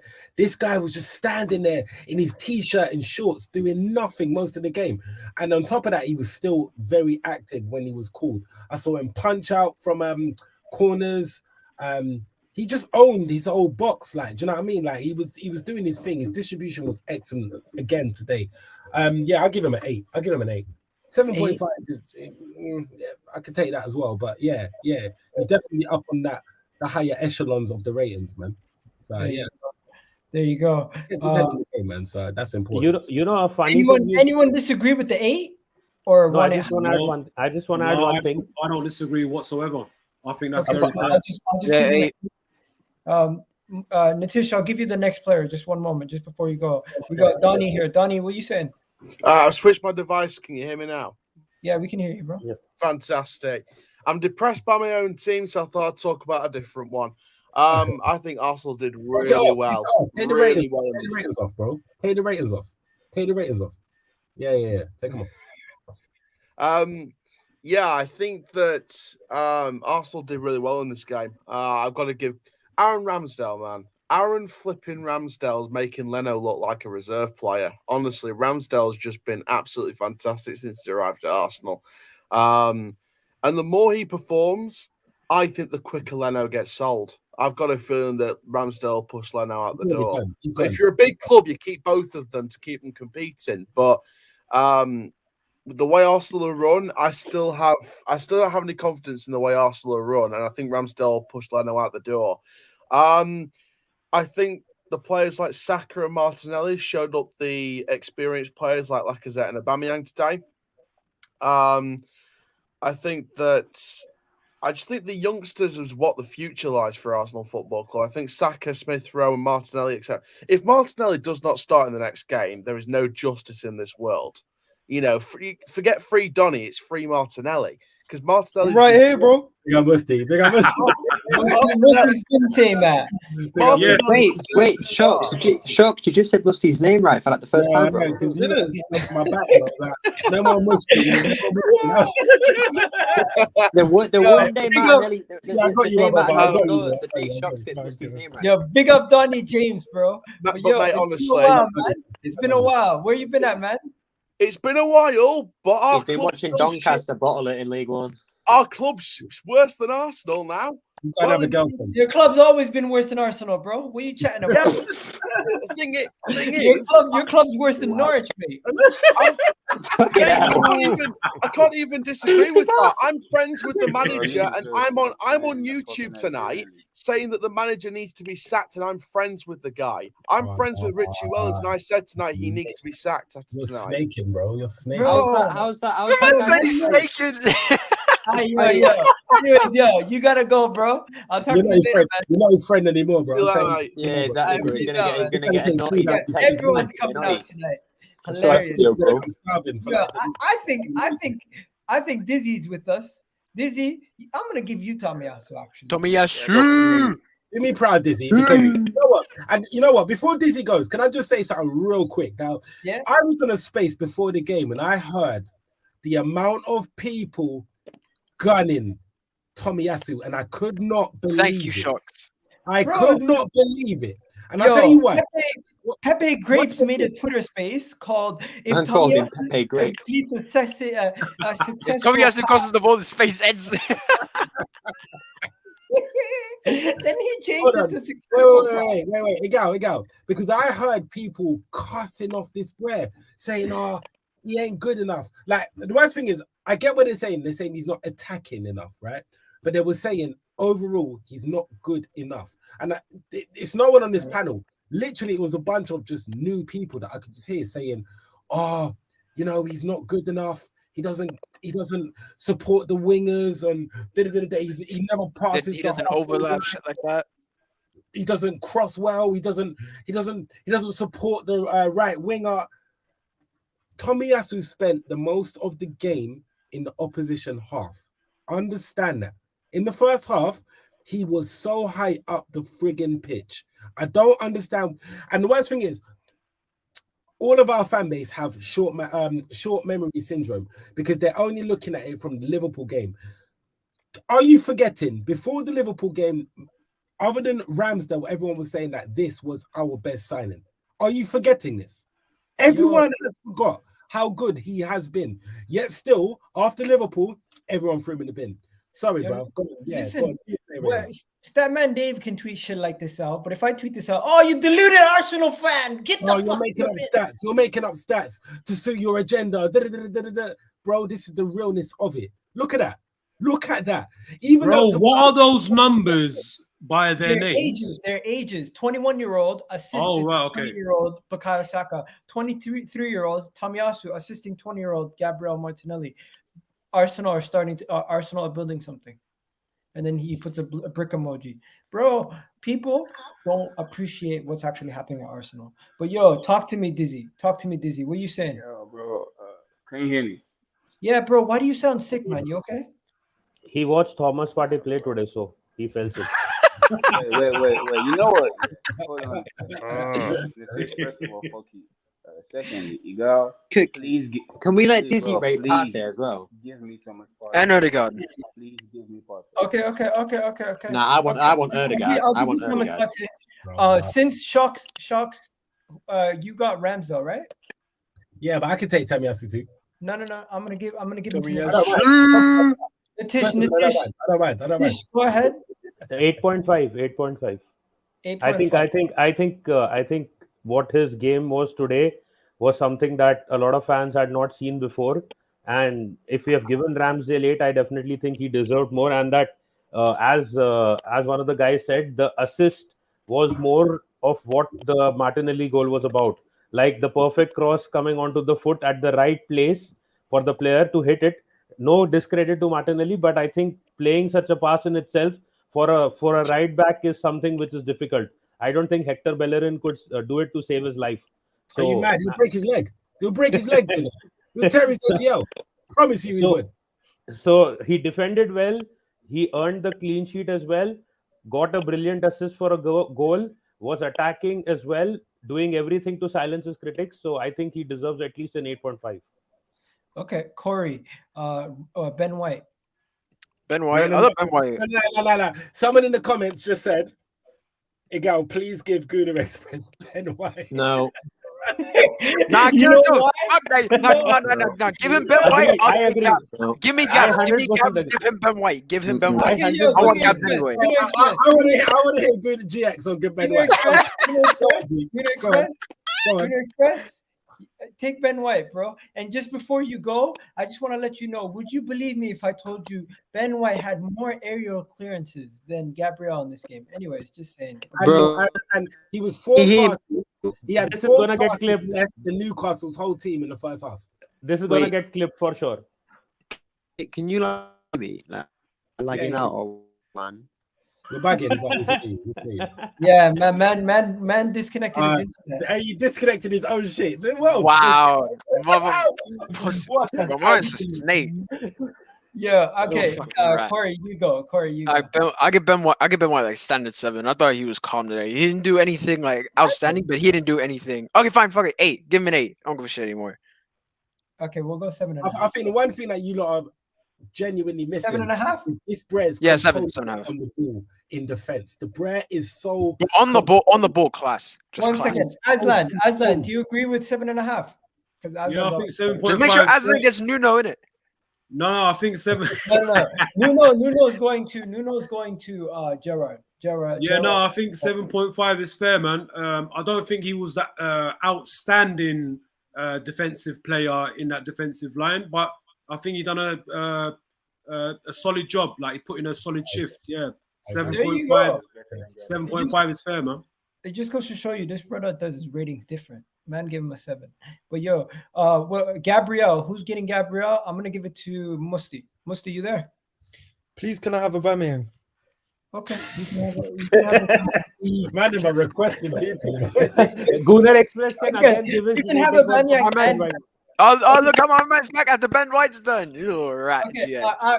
Oh, bro, I'll give sorry, Gabriel, I'll give Gabriel a 7. Do you guys agree with Gabriel getting a 7? People in the chat, let me know. I think he was better than Ben Yeah, White. I have him as a 7. Yeah, I think he was better than Ben White.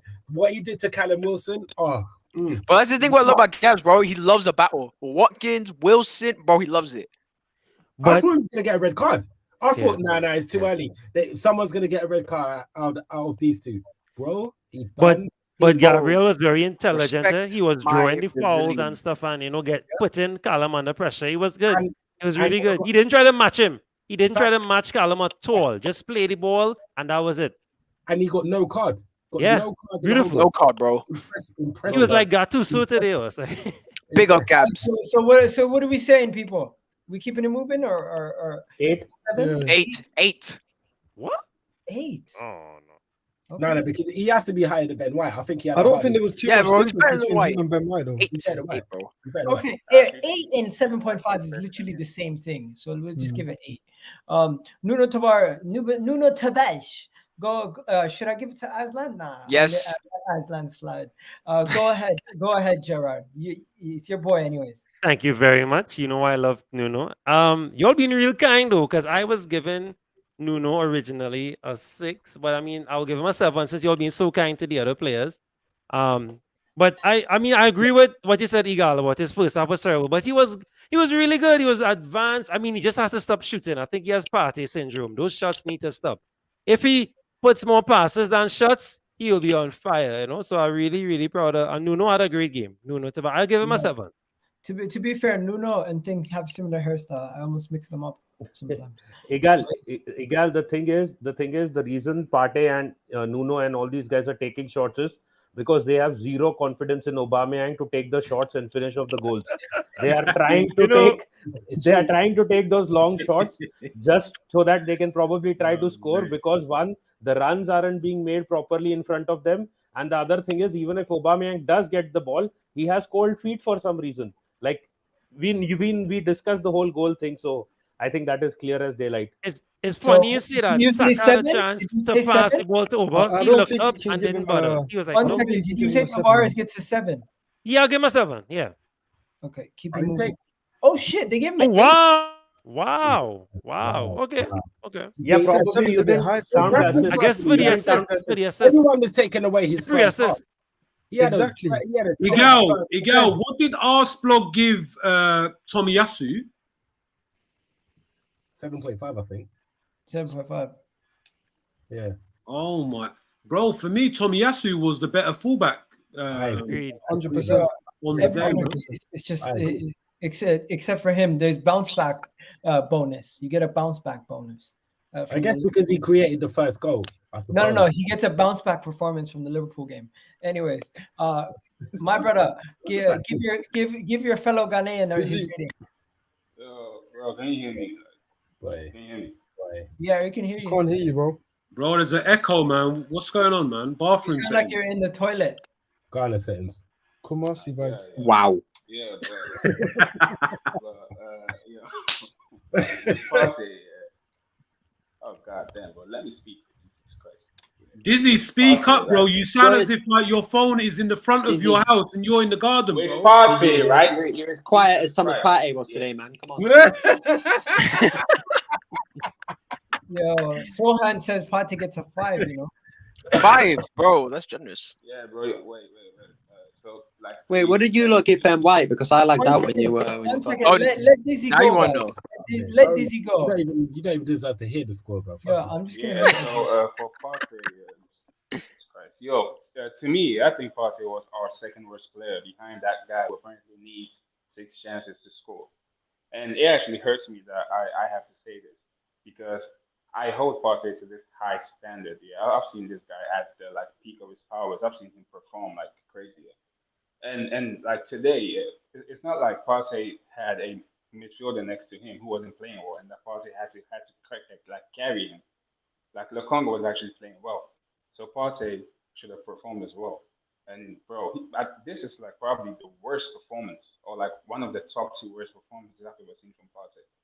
Honestly, he was our second worst player today, and personally for me, he gets a. I'm stuck between 3 and 4.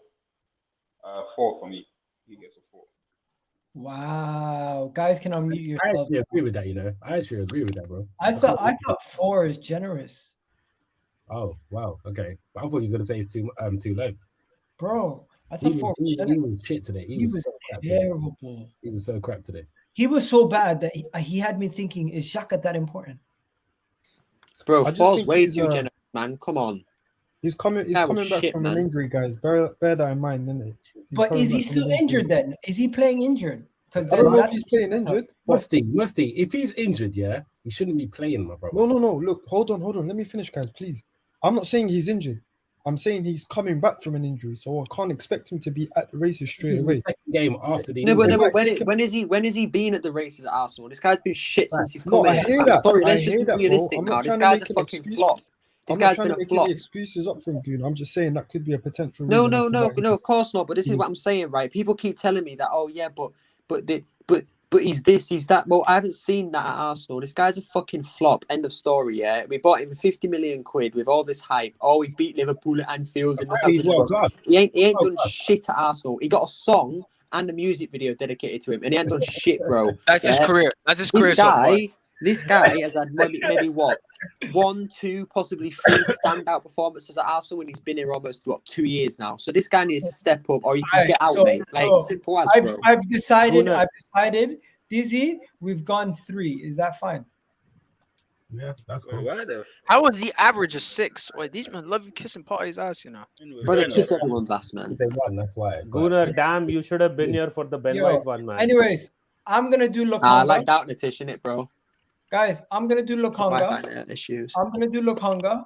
And don't think I forgot about you, Aslan, Musti, and you guys. I still know that you guys haven't gone yet, and I'm gonna give you a chance in a second. But let me do Lukonga. Pause. Lukonga.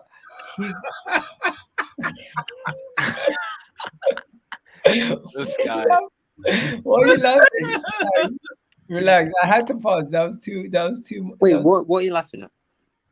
It goes pause. Oh. Okay. So Lukonga today, let me just give you guys some of the statistics. Fuck the statistics. You guys watched the game with your eyes. Did you see his passes? Like, the guy was outstanding. Well, that pass in the first half, that was quality. Couple minutes. The pass to Saka The Saka, yeah. Like, Saka could have easily finished that off. If that was Gabriel Martinelli, maybe he would have finished it off. He had 88 passes. He had successfully completed 82 of them. Only 6 misplaced passes the whole game, right? And he's the man playing in the midfield, right? He had more passes than the opponent in the second half. The second half, the opponent had 60 passes. Like, it's crazy. Also, key passes. He created the most key passes in the game. He had 6 key passes, 92% pass completion, 2 tackles, 1 clearance. He gained possession for us 8 times. Absolute brilliant performance from the youngster. Bounce back performance from the Liverpool game, and his mentality is second to none, because it just goes to show you, after the performance he had against Liverpool, coming back and playing like this, when we were saying, you know what, give Ainsley a chance, bro. Lukonga is levels above Ainsley, and I'm starting to think he's levels above a certain Matteo Guendouzi. So let's not bring in unknown players, man.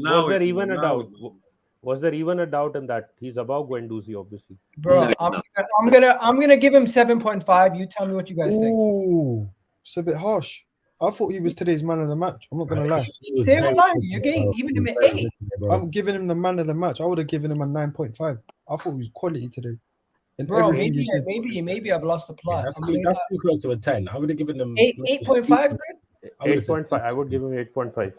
But yeah, I get where your mode of thinking is coming from still. So yeah, I get it. Okay, 8.5. We'll move 8.5. They give him an 8. They gave him an 8. They gave him an 8, to be fair. Odegaard. Azan. I'm gonna mute. Odegaard. Bro, I want Odegaard still. I want to talk about this guy, man. Okay, go ahead, Gunnar Express. Since bro, you love chatting about Odegaard. me just clear my throat in it. bro, if you mention Gibraltar, we have a problem. Bro, that's the thing you're gonna mention. Bro, this guy is living off that 13 key passes against Gibraltar, bro. I'm sorry, yeah. That he is. Yeah, this guy is just shit.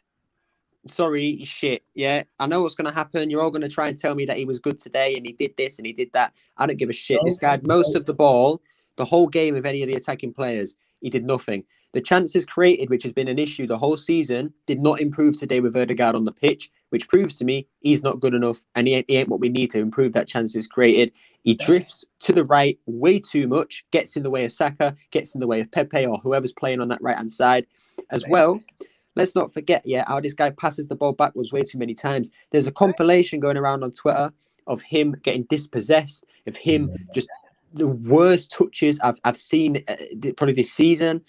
When he tried to switch the ball, when this guy was trying to switch the ball from wing to wing, they just never landed. Like, how many times did I have to say throughout this game saying, what the fuck was that ball? Because he was just pinging it halfway across the pitch and it was not even getting close to his intended target.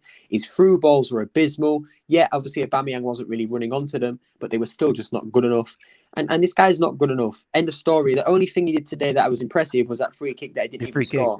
Yeah. So this guy, he was not involved in any of the two goals. Free kick, to be honest. He was involved in the first goal. No, he wasn't, because it was. No, he wasn't, bro. I'm sorry, he wasn't. It was Saka, Tavares, and Smith Rowe. Like, we're trying to shoehorn some bum into a goal that was not even like it was part of. Like, no, let's get off, man.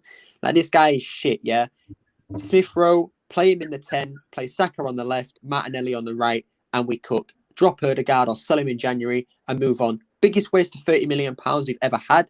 After the first 6 months of him being here, I told every single one of you that this guy is shit, that this guy does exactly what he did today every single day on the pitch. And I was met with criticism, but this guy was not good today. I don't care what anyone tries to tell me, yeah. Look, I know he's cute. I know he's got a nice face, so a lot of the Arteta fans love him. But, bro, he's shit. He's a shit footballer for the Premier League. He has no physicality. He's as weak as a biscuit. Like, I don't want him, bro. As I said, sell him in January. Move on. Out of all the 6 signings we made in the summer, he is levels the worst we made, because he's done when is he impressed? Obviously, the game winner against, what was it, Burnley, the free kick, that's about it. He hasn't impressed me at any other moment at all. And that's in his whole time of Arsenal, including the loan. He's impressed me once. So this guy, as I said, man, done. In terms of ratings, give him a 4, because he was better than Partey, but he was still average. 4. Yo, guys, can we just appreciate the moment? For one moment, let's just appreciate Gunnar Express is officially left Positive Express. Like, you, bro, never mind positive. No, this is different, bro. This is just me not rating this guy. I never rated Ødegaard, man. This guy is so crap. Ever since he came onto the scene in Real Madrid, he's been a bum. And Real Madrid know he's been a bum. They're probably sat there rubbing their hands looking at this performance saying, how the hell did we get 30 million quid for this guy? Average, just average player. This whole thing about, Klopp wanted him, blah, blah, blah. Where's the proof of Klopp wanting him? There isn't any. So it's just waffle. Bro, you went in. Waffle, man. You gave him a 4. Yeah, divide his shirt number. That's his rating, man. There you go. Ted, you still there? Ted, you there? Yo. Big up, Teju. Now, let's go. Who hasn't gone? Aslan hasn't gone and Musti hasn't gone. I'm pretty much assuming that Aslan wants Saka and Musti wants Aubameyang. So there's a couple players left in between. So let's just go through them. Saka, go ahead, Aslan. You get Saka. Yeah, look, for me, Saka, he definitely had a better game from the previous game. I was really impressed with his performance, and look, he took his goal really well. I mean, look, yes, he's a 2-footed player, but his left foot is his stronger foot. And look, if anything about his goal today, that was a very tight angle. Whether he cut inside with his right or, like he did taking it with his left, it was a very well taken shot, and he converted it, man. He was clinical when it needed to be, and look, he obviously got us the 1-0, and that's when we started to have wind in our sails. So yeah, for me, it was a good performance. I'm sad that he came off injured. I would like to see the manager use him more better, or actually be more proactive with his substitutions and take him off at the right times and rather be reactive. Because look, it's clear as day that he heavily relies on someone like Saka because he doesn't rate Pepe. So for me, I just hope that him coming off today, it wasn't a major injury. It was a little knock, and he's fit for next week. But yeah, today for me, I'd say a 7.5. 7.5. There you go. They gave him man of the match, so they would have had him at like an 8 or 8.5. That was the commentators, though, bro. Yeah, they're kind of popped anyways. They're dumb. Same guy who said you have to pass the ball when he puts his hand straight. No, I mean the reason why I didn't give higher, or I would say he deserved the man of the match award performance, would be that because in the first half, bro, like he was doing too much. Like his what I want to see from Saka is to be a little bit more quicker with his decision making and not hold on to the ball for that extra few seconds. Like be a bit more decisive with his play when attacking the final third or the opposition's defensive third. So there's still a lot of things that he needs to be worked on in training. But look, I'm going to cut him some slack because he's obviously one of our own, and he's young. Do you know what I mean? He's only just turned 20 recently. So look, just turned 21. Okay, yeah. Yeah, so that there's plenty of time to develop and work on his game. But yeah, for me, 7.5 is fair. So okay. Guys, who hasn't gone? Musti's still waiting for Aubameyang. Anyone else hasn't gone, or everyone's gone? Teju, you haven't gone. Go ahead. Give us your say on Smith Rowe. What is your rating for Smith Rowe? You watched the game, you're at the Emirates. Yeah, I would give Smith Rowe an 8. I'll give him an 8. An 8? An 8, yeah. Do you realize that we're giving 8s to Lokonga, who we think is man of the match, and like Tavares? Like, bro, you cannot give Smith Rowe an 8. Smith Rowe is not even. Smith Rowe is not even the 5th. I'll give him a 7 instead of an 8. Not even a 7, bro. Bro, listen. Teju, was you live at the game today? One second, guys, stop. Teju, yeah, I was at the game. The way we do ratings is based on what ratings we've given already. We look at that and we say to ourselves, where did Smith Rowe's performance stand in between those ratings? Smith Rowe is not on the same level as Saka, Lokonga, Tomiyasu, so he needs to get lower. No. And based on his performances the last couple of weeks, what did he do in this game to give you that high of a rating? Anything higher than a 6 is a high rating. Correct. I'll give him like, for me, the reason why I give him a higher rating is because he was one of our best players on the pitch from what I saw from my own perspective. That's why I've given him a higher rating like that. But if you want I could change it up. I'll give him a 6 instead of giving him an 8. There you go. If that's fair. That makes more sense because unfortunately we can't rate him in the top 4 when he's not even a man of the match candidate, in my opinion. Yeah, that's very true. Did you not see Tomiyasu, Lokonga, and Tavares as man of the match candidates from your point of view? Yeah, but I just wanted to be like more favored towards Smith Rowe. That's all. Yeah, I get it. Teju, can I quickly ask you, bro? Like, were you like upper tier, lower tier? Like, was you on his side? He was in the corner flag. No? I was lower tier by the corner flag. What, North Bank or Clockin? North Bank. Okay.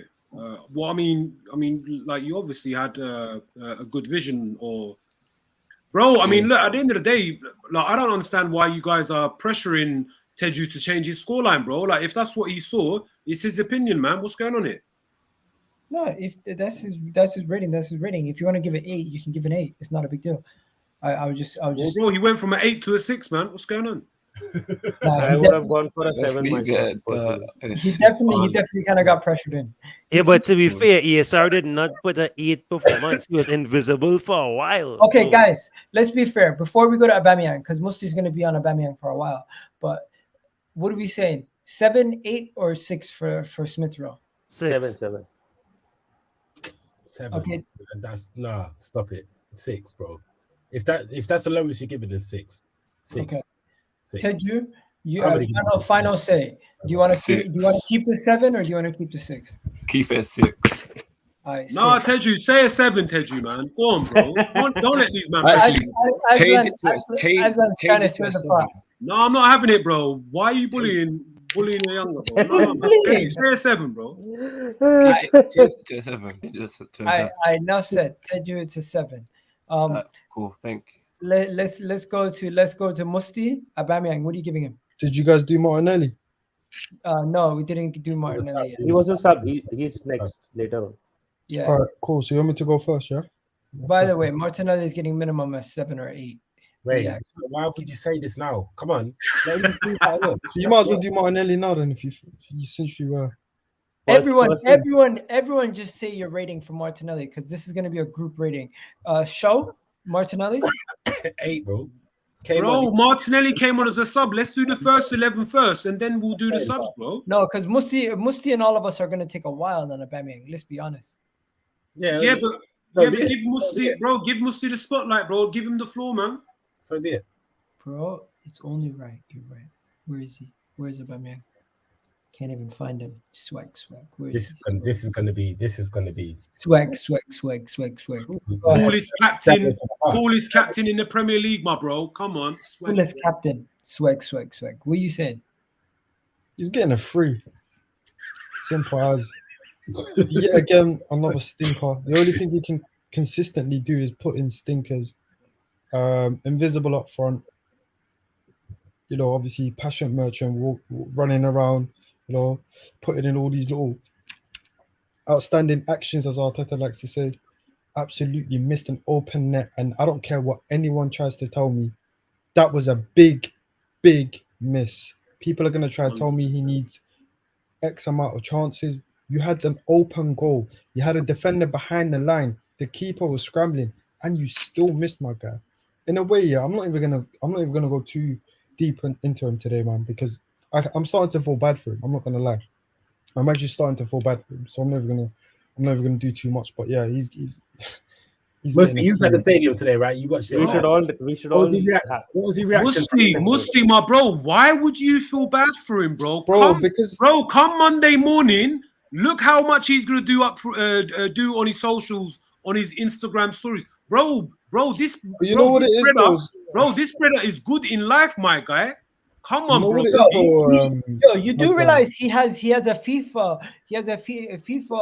Ultimate Team qualifiers tonight. Yeah, but look, guys, man, there's one thing you guys need to understand as well. Like, you know, we obviously want the guy to do well, right? Ultimate Team. We want the guy to do well. First, it was the last guy had Fortnite. The new guy has FIFA. What next? I want to know, Musti, you was obviously in the stadium. When you saw him miss that, what was the crowd reaction? Bro, everybody's reaction was either their hands were on their head or their hands were in their face. Like, nobody could believe what had just happened, bro. It was impossible to fucking to think that my man, Pierre-Emerick Aubameyang, one of the greatest strikers that have played in the Premier League for a very long time, killed it in Dortmund, killed it in France, killed it in the Premier League up until last season, has managed to miss that, bro. That. How? Yeah, that's mad. How is that possible? Have you seen this guy's record? How is he missing this? He puts them away in his sleep, and he's missed that. And this is why I'm saying I'm starting to feel bad for him, because I don't know what it is that's going on with him. I'm still struggling to think. Look, man, on one hand, I'm thinking to myself, he's finished. On the other hand, I'm thinking he can't be finished. Like, I'm in limbo with myself because of him and what he's produced so far. So, Aslan, like you said, you know, he's doing great in life, this, that, and the other. for me, bro, I just feel like his confidence isn't there at the moment, and everyone's gonna get onto his back. And at the end of the day, he's still our player, he's still our captain. I don't want to be too harsh on him. However, I'm sorry, man, but that was a free, and he does not deserve to start in the next couple of games. Like for me, he cannot start. Yo, Musti, this comment from you. Yeah, I know, man, but this is what I mean. I can't. It's not even funny anymore, bro. I've said this so many times. I don't find it funny anymore. Bro, Like, honestly, I can't banter the guy anymore. He has the whole number 14 on his back, rude boy. And you give him a 3. I'm giving him a 3, and that's me being. I think that's too much. I think it's too Bro, much. you're being very kind, Musti. I'm not gonna lie, my bro. That's me being. Musti. Not gonna lie. I'll give Aubameyang a 2, just for that, like for my personal opinion, because on another day, he'll score that chance. Yeah, but Teju, how many other days has he had, bro? And he's not bad. Like, I don't like to throw out them low numbers like that. Yeah, no, I hear you. Because when I saw it, I was like, what? That's not, because in my head I was like, that's not the Aubameyang I know. And then I just punched my chair out of frustration because I was just annoyed. Because when he did that, I was like, really? Because the thing is, it's not Aubameyang, it's Timo Werner. That's how bad it was. You know what makes it worse as well, yeah? This is the same Aubameyang that's now coming off the back of 2 penalty misses, bro. Like, yes, I know he missed 1 penalty and he followed up with the reaction to score. But this is 2 penalty misses and an open goal now in his last 3 games. This is now getting bad. It's getting really, really bad. Like, Yo, can I sum this up in one picture? Bro, can I just quickly say, just add on to what Shock said, bro. For me, honestly, I'll give him a 1. I totally agree with big up Blaze in the comments and Coin. I agree with along with Shock's rating. For me, he gets a 1, and the reason being because he managed to turn up on time, 1, and he put on a shirt and he led the team out for kickoff. That's it, 1. Bro, I'm not gonna lie to you. I am extremely harsh on Aubameyang. But if I say what I actually believe, certain people are going to try to cancel. Say it. No, strip him of the captaincy, take him off penalties, and bench him versus United. 100%. Is that harsh? Major, but no. Why is that harsh? Why is that outlandish? That's not harsh. It's not harsh at all. Like, maybe saying strip him of the captaincy is harsh. No, it's not. Not harsh. It sounds harsh. Bro, last season. Sorry to cut you, Shucks. Just quickly, Shucks. My bad, bro. Bro, from time this brother, turn up late to a North London derby as a captain, that is not an example that I want from my so-called captain, bro. When I have had legends represent our shirt, that crest that we love, legends going back decades, bro, this guy is not a captain. He's not captain material. He's not. And you know, a lot of people do agree, you know, when we're in these spaces, bro, if that captaincy armband is weighing too heavy on his arm, forget the crest weighing too heavy on the chest on some of these players, bro, it's clear as day that captain's armband is weighing too heavy on his shoulder. Strip him off. But I understand why he's got it, because he's the most senior player within this squad. But again, Aslan, put it this way, bro. From that North London derby, he should have been stripped. And these performances that we've seen in this season currently, bro, he does not warrant to lead this team. But the thing is, he's not going to get stripped of captaincy. Stripping him off the captaincy makes him further decline. And I think they're all scared of that. They know that this is the thing, Shocks. Away from him, like, he's going to get even worse than what he is with the burden of it. So I get that. The only fucking thing is, though, sell him. Literally. Listen, it does not make sense. You can't take the armband off him at this point. It's impossible. Because number one, what's that going to achieve? What's this going to achieve? And I'm not saying he should have it. Listen to me clearly, guys, right? Before everyone does anything. Number one, the first thing that's going to happen is he's going to fucking stink up Allow that comment, bro. Fucking add context to what you're saying. He's gonna stink. He's gonna stink up the dressing room. He's gonna start causing problems. Number one, issues are gonna start arising. All of this bullshit and atmosphere that my man's been building, gone, disappeared. Yeah. Number one. Then what's gonna happen? The media is gonna get on his back. The fans are gonna get on his back. They're gonna vilify the guy, bro. What happens once he gets to that point? People are gonna start racially abusing him. You know what I'm asking? Because he's black as well. Black guy, his captaincy, most important. Bro, 350. Listen, around we saw this with Ozil, right? Yeah. The second he had that contract, the minute he doesn't do anything that anyone likes, But what people fail to understand is Ozil did not offer himself that contract. The club were happy to give him the contract. The same way the club were also happy to give Aubameyang the captain's armband and also 350k a week. So you can't beat them with that stick. That obviously with that though, they just have to sell him, cut your losses and go. The thing is though, Musti, don't forget. Chill with the Xhaka armband stuff. That's not happening either. Aubameyang got the captaincy because the players in the dressing room rated weren't good enough. Captain. No, that don't forget. Emery done the thing where he said, "Who do you guys want to be captains?" And it was Xhaka. Xhaka was first, and then Aubameyang was second. I think Bellerin was third, Lacazette was fourth, and then I think Holding. Oh no, Holding was fourth, and then whatever the frigging order was, isn't it? Like David Luiz. David Luiz. Yeah, David Luiz was one of them as well. So that's the reason now why, because obviously Xhaka's got and Hector Bellerino as well. Don't forget Bellerino. Yeah, Bellerino. I don't know where Bellerino that was literally because he was the oldest serving Arsenal player in the club. That was pretty much it. Yeah, well, regardless, isn't it? So that's how he's got. Yeah, again on sentiment. But now, obviously, Arteta's come in. You don't want to just obviously being a new a new manager that's never managed before in your fucking life.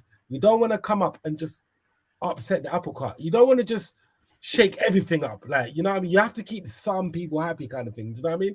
So that's why they've left it with him. And plus, he was still banging goals. The guy is not a captain. He's not like, I could not imagine being in that Arsenal dressing room, needing advice and going to Aubameyang for it. Like, I can't. Shocks. The best thing to do, either bench him, that way he's not wearing the armband when he's playing, or sell him. Simple as. There's no two ways around that. There is no third way. Well, hear me out, guys. Hear me out. You bench him, and Saka's injured. You play Lacazette and Martinelli to take their two places for the next upcoming game against Manchester. These men are not benching. I'm sorry, they're not selling ABBA. Yeah. For one, the wages he's on, all right, the age he's at, and the form he's in, he's going nowhere. He's riding out that contract, man. Come on. He's riding that contract out. So bench him. No, we done it with Shocks. I'm not having that because we done it with Ozil. We can do it again. Simple as that is the precedent that the club has set. It was acceptable for them to do that with Ozil, whether it was wrong or right. You know, they had their reasons. We all know what it was though, because of his comments. But you know, we're doing it again. You guys have done it before. Do it again. Simple as that. Show me that ruthlessness again, because clearly he is not it right now. And I don't I agree with you. And look, what you and Shocks pointed out in terms of, you know, his contract, what he earns a week, bro. Look, if we do make that ruthless decision, which again, I'd be very surprised if we do. But if we did do that, if that scenario did play out or become reality, bro, all we can do is offer him to whichever team that is willing to take on his current contract and give him away for free, like not get any sell-on fee in return. That's the only way I see him leaving. The man's on 300. Bro, the guy is 32. He's gonna be 33 come summer. Yeah, him and Lacazette, like their birthdays are around, I think May or June. So Lacazette's gonna be 31. Oba's gonna be 33. Again, bro, who's gonna pay 10-15 million on a 33-year-old player who's not on form on the contract that he's at? No one. So whoever's going to come in interested, offer him, but don't expect a sell-on fee in return. He makes 1.4 million. That's 12. Minimum When 12 million a year. Let me just wrap this up by saying we've had 2 segments on Aubameyang already. I don't want to go on too long. We've already had several segments on Gabriel, but Yeah. I'm gonna finish this off by giving it to Gunnar Express, Gabriel Martinelli, another one of your star boys. How much you give it? What's your rating? I'm gonna give him. Look, in terms of him being a substitute, obviously I can't give him like a high rating. You can. Impact. What? Name Okay, what no, impact okay, then. Okay. Well, if we're doing it like that, if I'm rating what he did on the pitch from when he came on, I'm giving him a 9 because when he came on the pitch, right, he scored within 30 seconds of coming on. He changed the game, right, like straight away. Because he comes on, scores a goal. It's 2-0. Newcastle are in the mud. They know they ain't getting anything from it. But this guy consistently, he doesn't stop. Martinelli doesn't stop. He kept running. He kept making his runs. He should have had a penalty when was it Lascelles like punched him in the face or whatever it was. That should have been a penalty. I'm not going to lie, but we're not going to complain about it. So he kept being. He was a threat. He was a danger. They kept having to man mark him, and it just wasn't working. So he gets a 9 for what he did on the pitch. He isn't my man of the match because again, you know, he didn't play the full game or anything like that. But he played really well, and you know. I mean, I don't know what else to say, man. Like, No, you're right. In terms of the impact of what he did when he came on that pitch, he made an instant difference. His second touch was a goal, and we saw the goal that he scores in terms of the run he made to create space for himself, the way he called for the ball, a floating ball over his head that he then took first touch to put it into the back of the fucking net. The way he did. Spectacular, amazing, and everything else he did after that was amazing. The only thing why we can't say he was man of the match is because he had 10 minutes of it. But in terms of his impact, he done everything that you would have asked from him as an impact sub. He was amazing. So are we saying 7 or 8 for a substitute? I'm going with GX. It was a 9. He just weren't man of the match because he wasn't there the whole game. But in terms of what he did in that little time, that's impact. 9 out of 10. 9 out of 10. He just weren't man of the match though. I'm quick with the trigger today, so I put 9 quickly. There you go. Keep it moving. Bro, let Musti have his piece on Martinelli. Come on, bro. That's his bro. He's known for that on Twitter, bro. Let him say his piece on Martinelli. Bro, Musti, whenever you tweet anything about Martinelli, please send it to me in case I don't see it, just so I can like it and retweet it. Because I like anytime you have any, you literally should change your picture to Martinelli at this point. I don't think I can go that far, man. Bro, you should, bro. Anyways, continue. What are you saying? No, I mean, you know, to me, this is not surprising. Martinelli's always had this type of performance in him. He's proved it constantly whenever he's been given an opportunity longer than 2 minutes. For me, he's a quality young player. And for me, in terms of potential, he's up there in terms of with the likes of Foden. For me specifically, I would have him in that category. For what he does at his age, in terms of constantly being a goal threat, constantly making defenders decide on whether they're going to go towards him or drop off. Honestly, he would put some of our more experienced players to shame, and he really should, because this boy is incredible, man. That's all I can say, man. I think in his first season he got what, 10 goals and assists, was it something like that? 10 goals in all competitions. Yep. He just needs to get more chances. That's the only thing for me. And people like Aubameyang and people who haven't been playing great need to come out of the team. Let's be very honest. Arteta has his non-negotiables, but clearly the favoritism needs to go out the window and give people opportunities who actually deserve it. And this kid deserves it for me. It's his shirt to lose now. If Arteta does not play him against Manchester United, he's a lost cause. Well, that's all I can say. He's a lost cause, because if you're not going to play him versus Manchester United after the form that Aubameyang's in, and Saka possibly being injured, I guarantee you Aubameyang's starting against United.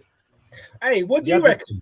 Do you think they're holding back Martinelli, knowing that Aubameyang's going to be gone soon, and this is the guy to take over?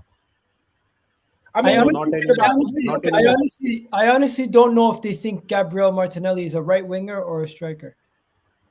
I think Okay, they've dropped we're the talking plan. about bringing the striker in that. Is They've this how dropped the plan of playing him as a striker. They started off with that plan that we'll play him as a striker because he had played as a striker in Brazil. But eventually, what they saw is that this guy can run, and now what they have is, because Pepe isn't firing as well, and Arteta doesn't think that he fits into the system, even though he said that he doesn't want to sell him in January. He's using Martinelli as a backup to either Smith Rowe or Saka on the wings, Big up, and man. that is where he'll be playing now. Medina, So that man. is why, if he's not playing for Aubameyang, if he's not replacing Aubameyang as the striker in the future, I think he'll not be starting against United as well. Though I want Aubameyang dropped for that game, otherwise we'll end up losing it. Yeah, I mean, I don't know, mate. Arteta looks like he's got a plan with Martinelli. It's almost like he's saying, "Don't worry, guys." He said he does, though. He said that previously in a press conference that, he said, as much as all the fans and everyone loves him, he loves him more, and he has a plan for him. But like, which tells me it tells me two things really, meaning he's going to see out that plan, meaning he's been promised time, bro. Like even after this time that we're looking at things now, it means he's still got more time. For him to not be playing Martinelli in these games and that, like, I don't know, he's got some sort of plan there, bro. Like, how can you bring on Martinelli like this, him score on his second touch the way he does? He ran over to his family, friends, fans, and teammates. Yeah, just said everyone loves him at the club. The player's not going nowhere. He's not going anywhere. But yet still, he's just so happy to just be on the bench and just doing shit like this. Like, when is his chance? But he seems to be buying into when he's getting his chance. Have you not realized that? He's not upset. He's not unhappy. He's just cool. Like, look at Donny van der Beek, right? That bread's come over from Holland. He's in the Prem now. You hearing little whispers now. He's unhappy. If Ollie don't play me, then I'm gone and red. Bro, you do not hear this from Gabriel Martinelli. That's not true. That's not true. I hear stuff about Martinelli wanting to leave. Go on, enlighten me, Egal. Enlighten me. I've heard numerous rumors that Martinelli's frustrated about his game time, lack of game time. He's spoken to Arteta, and his father has spoken about possible loan deals in January. Oh, shit. Yeah, you're right. I did see that report like 2 weeks ago, son. Other than that, though, I ain't seen nothing. I have not seen nothing from this guy or his camp.